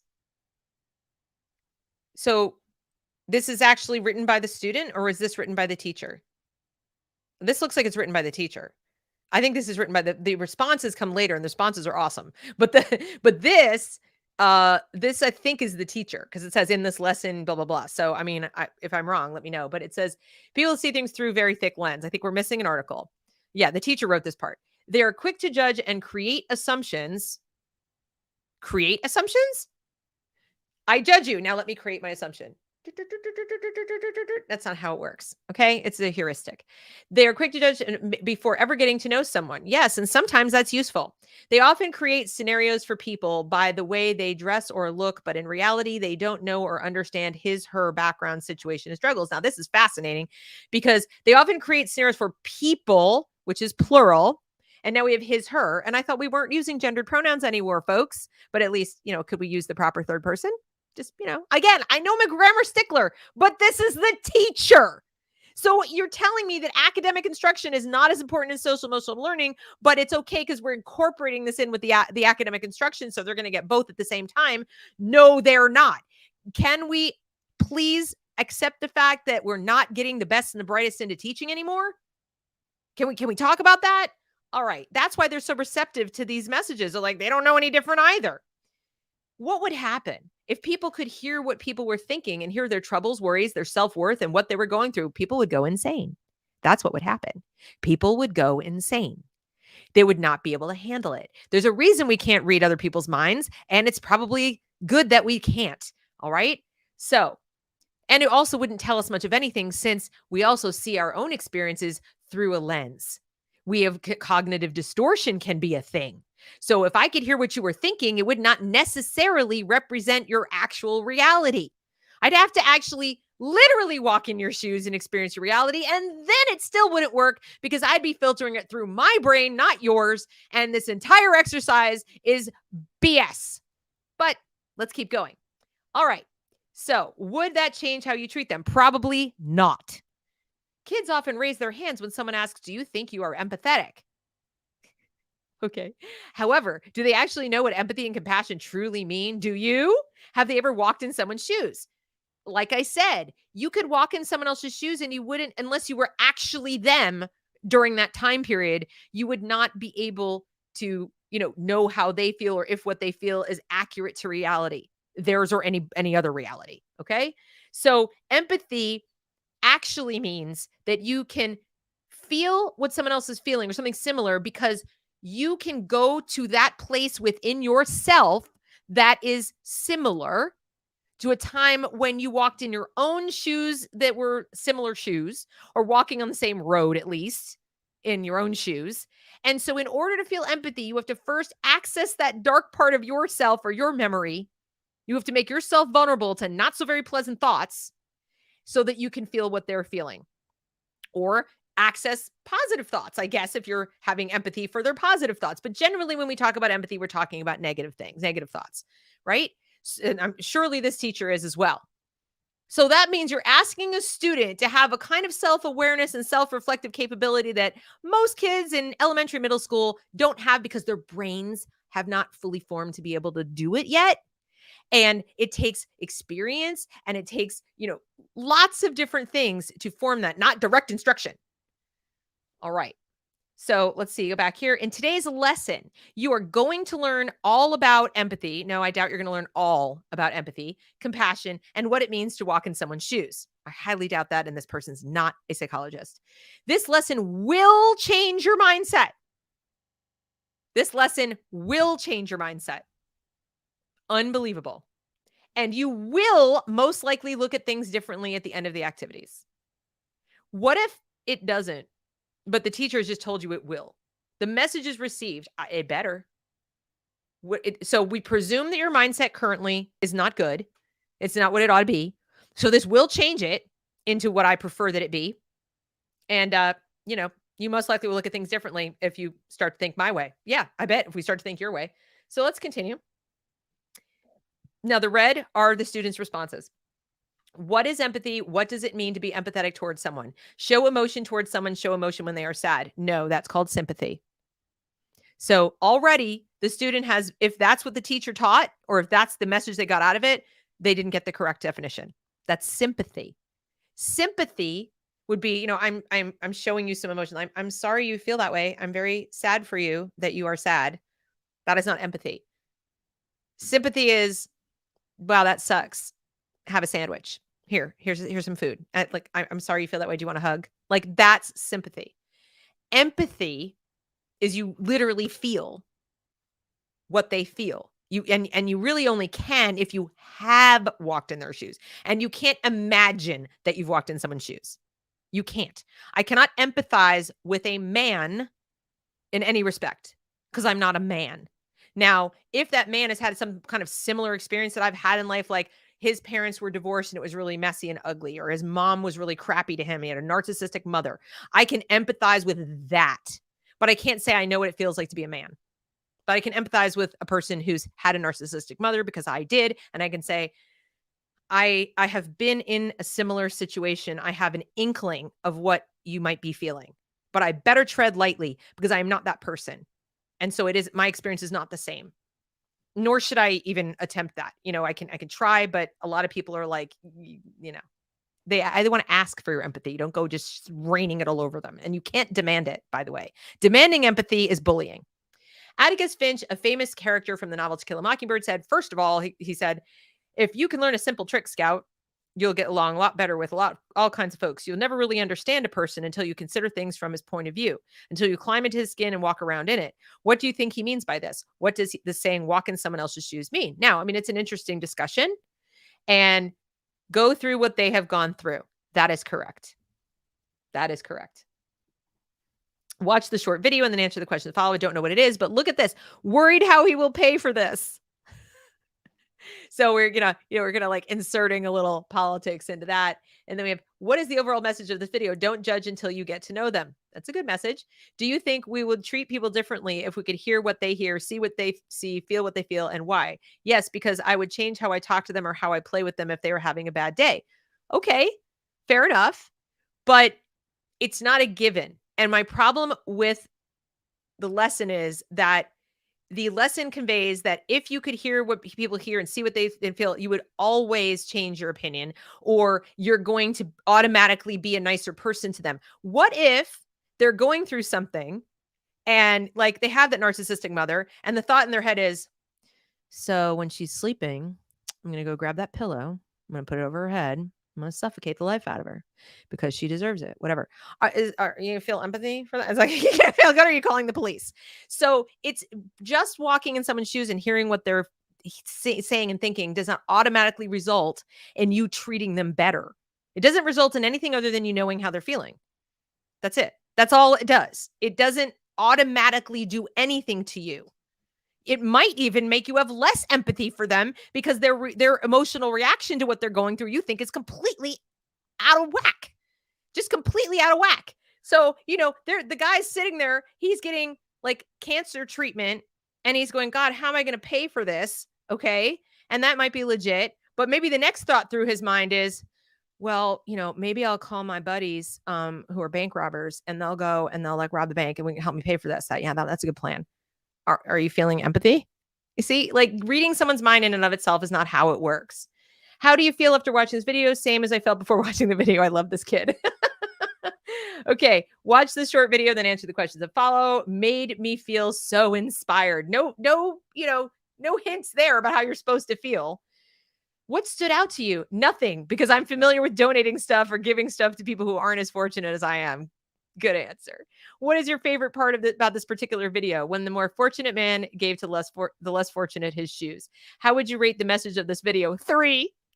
I would rate the message of this video 3 stars, because once you do go through what someone has gone through, you get it, but you don't know what that person will do with the shoes. Brilliant.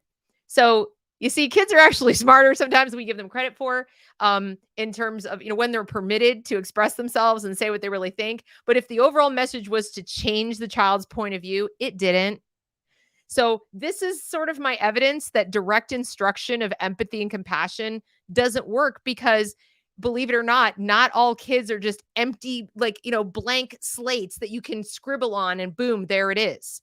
That's not how it works. They have their own lens. They're going to filter things through their own experience. And maybe if the teachers had half the empathy they want the kids to have, they would walk a mile in their shoes for a day and realize that this isn't how it works. And maybe if they remember being a child, do you ever get the feeling these parents, these teachers were like, forgot being kids?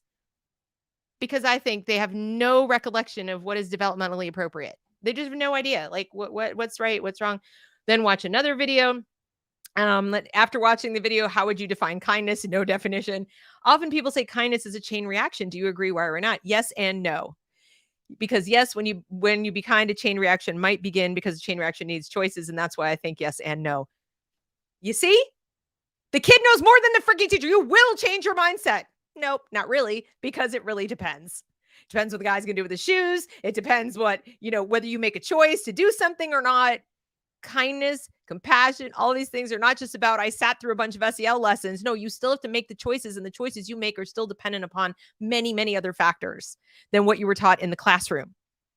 Critical thinking skills, personal empowerment, real self-esteem, they probably matter more. So anyway, that's, what that SEL is. And get a load of this weekly check-in. Weekly, how are you feeling today? Check off as many as you want. All these emotions. If you choose other, please describe that feeling. And then here we have more. How has this week gone for you? If you would like to explain your answer, what made you smile? What worried or bother you? What's a goal you have? Use the space to share. You know what? I've bought day planners that ask me to do this for my damn self, and I don't fill it out, even for me, because I don't really see the value in documenting my every feeling at all times. It slows me down. It's, really not that exciting. I do like writing things that I'm grateful for, because that serves as a little mindfulness exercise, but constantly living in my head and talking about my feelings is not really conducive to getting things done and living my life. And believe it or not, productivity is underrated as far as human flourishing and happiness. Constantly living in your head is not necessarily an automatic good. So weekly, getting these kids go, how do you feel? How do you feel? How do you feel? And then sharing it with total strangers. What? So anyway, Kathleen, your child, kudos. Doing a great job, Mom. Very self-aware kid without all the SEL garbage. Let's see what else is there. If you're still in the thing and you want to tell me anything else that I should be looking at, let's see. These are the toolkits. We already looked at that. Was there anything else in here? Comprehensive health. Let's see what we find out in here. This is pretty boilerplate about comprehensive health education. Nothing stood out to me there. This document, let's see. Now, New Jersey. Here we go. Okay. By the end of second grade, they should be able to list accurate names for body parts, including genitals, define reproduction at the end of second grade, discuss the range of ways people express their gender and how gender role stereotypes may limit behavior. Meanwhile, if you don't want to wear a dress, that's probably because you're secretly a boy. But we shouldn't talk about gender stereotypes. We're just going to live in them. By the end of fifth grade, examine how the body changes during puberty, explain common human sexual development and the role of hormones, e.g. romantic and sexual feelings, masturbation, mood swings, timing of pubertal onset. By the end of fifth grade. Explain the relationship between sexual intercourse and human reproduction. Fifth grade. I mean, maybe, I guess some people say they're having sex at 10. I mean, that's kind of tragic, but okay. Describe gender role stereotypes and their potential impact on self and others. Differentiate between sexual orientation and gender identity. Again, they're teaching this stuff as facts, by the way. Differentiate between gender identities is by the end of 8th grade, gender expression and sexual orientation. Since they keep changing what that is month to month, I'm not sure this is fair to expect the kids to know how to do it. I mean, most adults can't. Analyze the similarities and differences between friendships, romantic relationships, and sexual relationships. Identify factors that are important in deciding whether and when to engage in sexual behaviors. No. No. N-O. They are still minor children. This is by the end of 8th grade. Identify factors that are important in deciding whether and when to engage in sexual behaviors. Remember that thing I showed you in the beginning where the state says they're supposed to be emphasizing abstinence?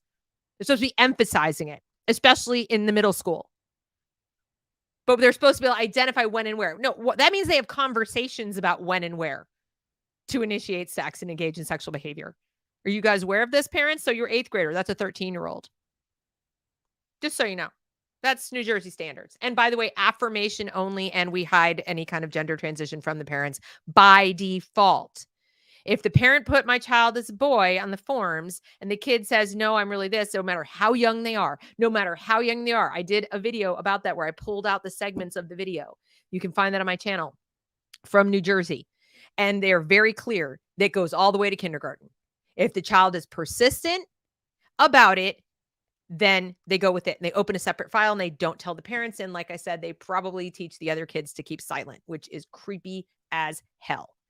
So let's see what else this is. So this is I think this is the stuff going on the YouTube things. What is this? This is, okay. So this is the opening to her YouTube channel. I want you guys to all go and subscribe to Stand with Campbell so that you can get her views up and get the word out to more people. Let's see, what's this stuff? This is all these New Jersey state standards. So I guess the best thing to do then is to give people access to this drive if you're cool with that.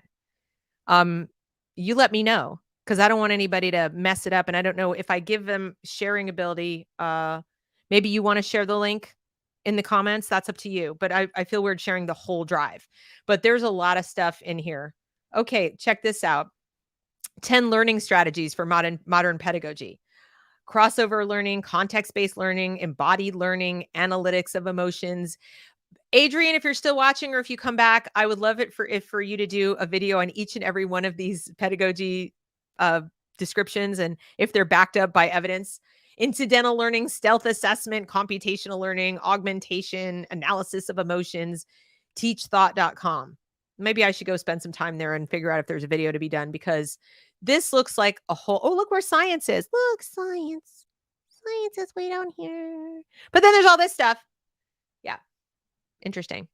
Okay. Let's see what else we have in pedagogy. We've got, oh,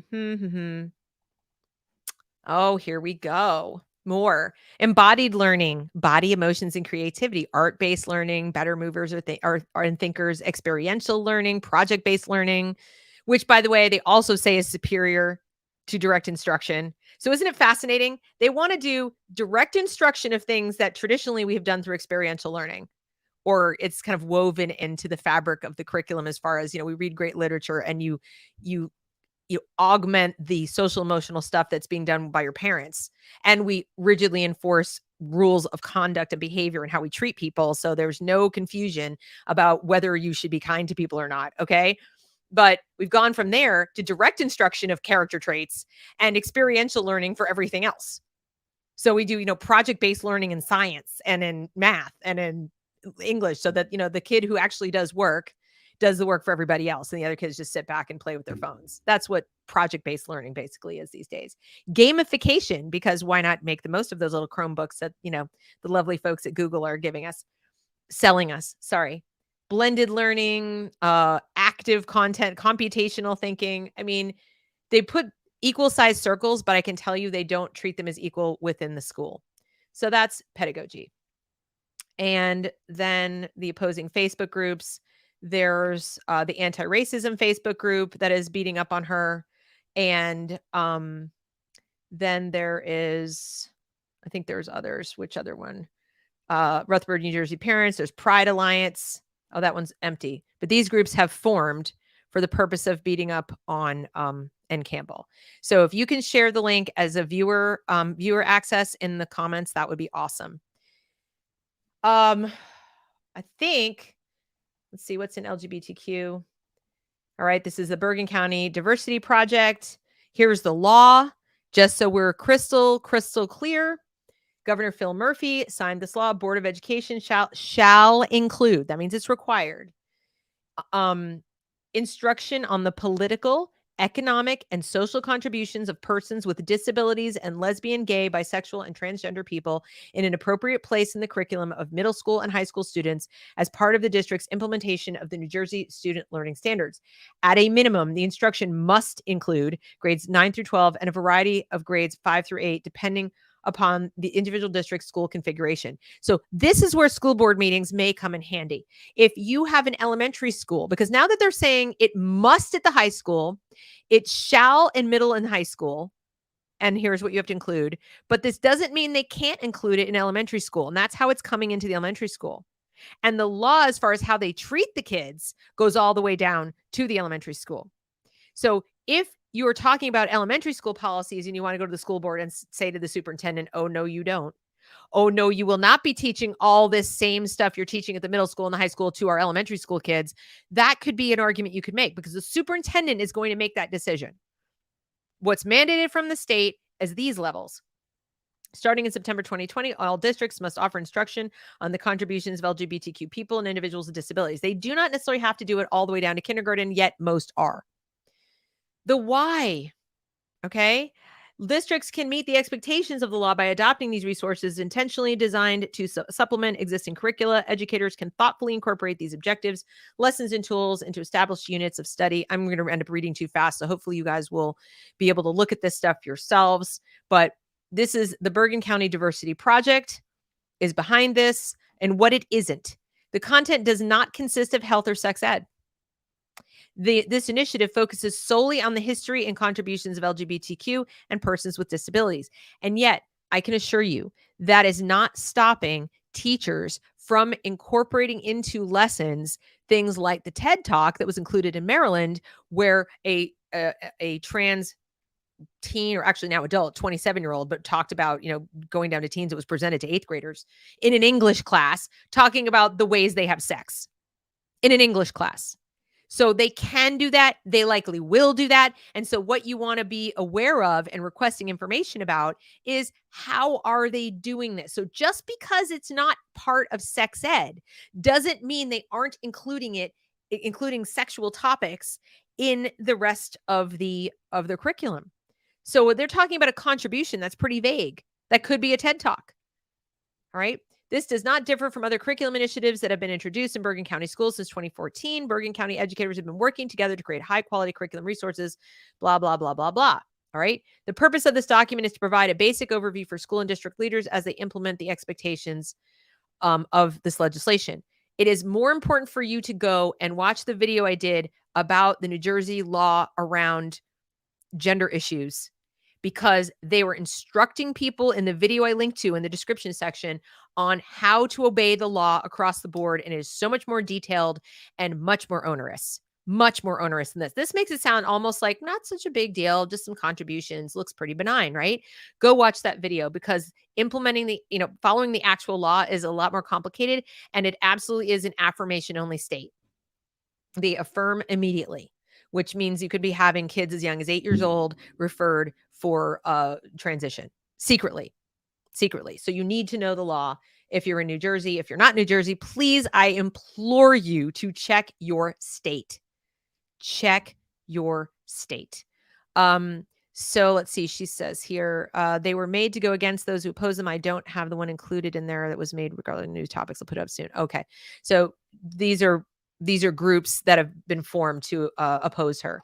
So this is what's in here. This is one mom's meeting minutes, district goals. Now this I looked at. This was kind of interesting too. This will be the last thing. And then I'll take a couple questions and we'll finish up. Be it resolved, this is what I thought the other thing was. Be it resolved by the Rutherford Board of School of Education to approve the following district goals. Please note the way they write and speak, and it's quite disturbing to me. But again, I'm a grammar nerd, so. After a year in which school culture suffered, the district is attempting to revitalize school culture through school committees and student activities. The goal is to build capacity of teachers, staff, and administrators to foster school culture within the school community by developing strategies to promote diversity and inclusion. So there are many assumptions packed into that run-on sentence. And I do want to highlight them because it's real easy for us to get lost in their word salad and miss the assumptions they're presenting, the conclusions they're just shoving in front of us like, well, we all agree on this. Let's move on. All right. So the goal is to build the capacity of teachers to foster school culture within the community by developing strategies to promote diversity and inclusion, is saying that the way the culture has suffered is because of the lack of diversity and inclusion instruction. Single cause fallacy. They are saying our culture is suffering. This is the reason. Let's go spend money. Where's the proof? Where is the evidence even that these two things are causally related? And you can count on me on this channel for one thing. I don't let words just go by. I will go back and I will look at the sentences and I'll say, what are they really saying? Because everybody wakes up months later and go, well, how did this end up with $50,000 we spent on this contract with these people? And they just said they wanted to improve school culture. No, that's not what they said. What they said was that fostering school culture would mean doing this. This is how they plan to do it. They see no other possible solution. There's no room for debate. In fact, they never did open this up to debate. They never came to you in whatever district you're in any place in the country. They never came to you and they never said, here are the specific things that are going on in the school that we consider to be negative developments in our school culture. There's more fights, there's more suicide, there's more this, there's more that, whatever it is. Here's the list of things that we think are not going well within the school culture. So you parents could be like, thanks for letting us know. There have been this many fights. There have been this many. Well, why do you think they don't do that? Why do you think they don't document all the stuff happening within the school? This many kids are failing. This many kids are dropping out. This many kids are sassing the teacher. This many kids are bullying. This is the blah, blah, blah. Why do you think they don't do that? Because that puts the focus on them and negative things happening within the school, not residing within the children, right? It centers the problem at the school. So they're going to tell you that. They don't tell you the components of the negative culture. They just say, oh, school culture suffered over the year. Moving on. Because you would then hope they would have an open discussion and debate and public comment and whatever, and bring in different expert voices from different fields, social work, psychology, education, pedagogy, maybe some parents involved, to talk about what they think might be causing this. And it might include lockdowns. It might include wearing a face mask all the time. It might include too much access to social media. It might include ditching the rules and not suspending people who are really violent. It could include a lot of things they probably don't want to hear about and probably don't want to talk about because, again, it centers the problem with them. Like that, the problems are happening at the school. So we need to talk about what else might the school have done or be doing that could be causing the problems. Maybe the parents don't experience this at home or aren't seeing this in their own kids. But no, we can't do that. Then they come back, these experts, and they tell you, this is what we have to do. Diversity, equity, inclusion is going to fix it. And even doing this, they don't tell you why. Let's keep going. They say discipline data will be reviewed and cultural sharing celebrations will be created. Wait, discipline data will be reviewed? So they're now telling you that discipline data is going to be the metric by which they measure whether diversity and inclusion is present enough and working. And they're going to have, that's actually the evidence of their problem probably is, the data. But have you noticed with critical race theory, they say if there are more Black kids getting suspended, then that means there's racism in the school, there's not enough inclusion. That'd be my guess how they're going to review the data. They're also going to use it as a metric. So if they continue, this is a note to the teachers, don't you discipline too many people who look the wrong way, because they're going to review that as to whether you've been successful at your job or not.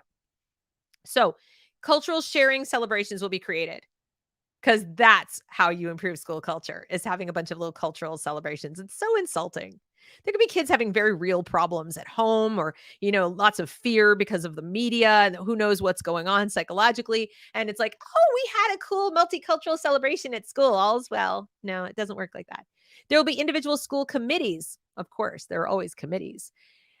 And a district committee consisting of members of each school's committee. This is how Soviets work, by the way. We have a committee, and then we have a committee of the committee members, and then we have a committee of the committees in the state, and then we have, a super committee. But all of these things have to get paid for. They're not all going to be volunteers. And PLC meetings will focus on inclusion, diversity, and culture. Nothing else. Not academics. Nope. It's all going to be culture. Any academic problems that we're going to don't look at that. Don't look at that. That's because of bad culture. Don't look at that. Don't look at the results of the academics. And when they continue to fail, it's going to more diversity. To continue to build capacity of teachers and staff to integrate social emotional learning at all grade levels. With the social isolation and anxiety that has grown with the COVID-19 pandemic, students and staff are increasingly in need of this support. We're turning the schools into centers for mental health. Existing programs in place will be augmented by Care Plus New Jersey. They are actually bringing these care people into the school. There will be licensed clinicians, but it doesn't follow that you, the parents, are going to hear about who's getting therapy. That doesn't follow. And let's see, existing programs to build capacity of teachers to improve student achievement in mathematics and English language arts and science to support learning recovery. Research has documented the need for learning recovery in mathematics, science, and English. Yes, that's probably true. I'm sure that research is showing a lot of need for recovery. But if you're going to spend all this time on social emotional learning and diversity, when are you spending time on the learning recovery? These are really heavy topics. So just saying. Anyway, that brings us to the conclusion of the live. And I want to thank you all for coming. This has been really illuminating. I thank you, Kathleen, for sharing all of this with us. And if I'm not sure if you, because I don't see like a main link, but if you're able to share this in the live feed, that'd be great. And then I will grab it and put it in the show notes as well. And we can get more audience on your channel and more audience seeing this, this data. And I only wish I had more time to talk to you all about more of it. But this is New Jersey. But I bet if you went and looked at your own state, you would find a lot of the same stuff. You might find worse. New Jersey's pretty bad, though. So I know that there are a lot of states doing this, but New Jersey is pretty bad. So anyway, thank you guys for coming. Please like, share, and subscribe, and I will catch you next time. Have a great weekend.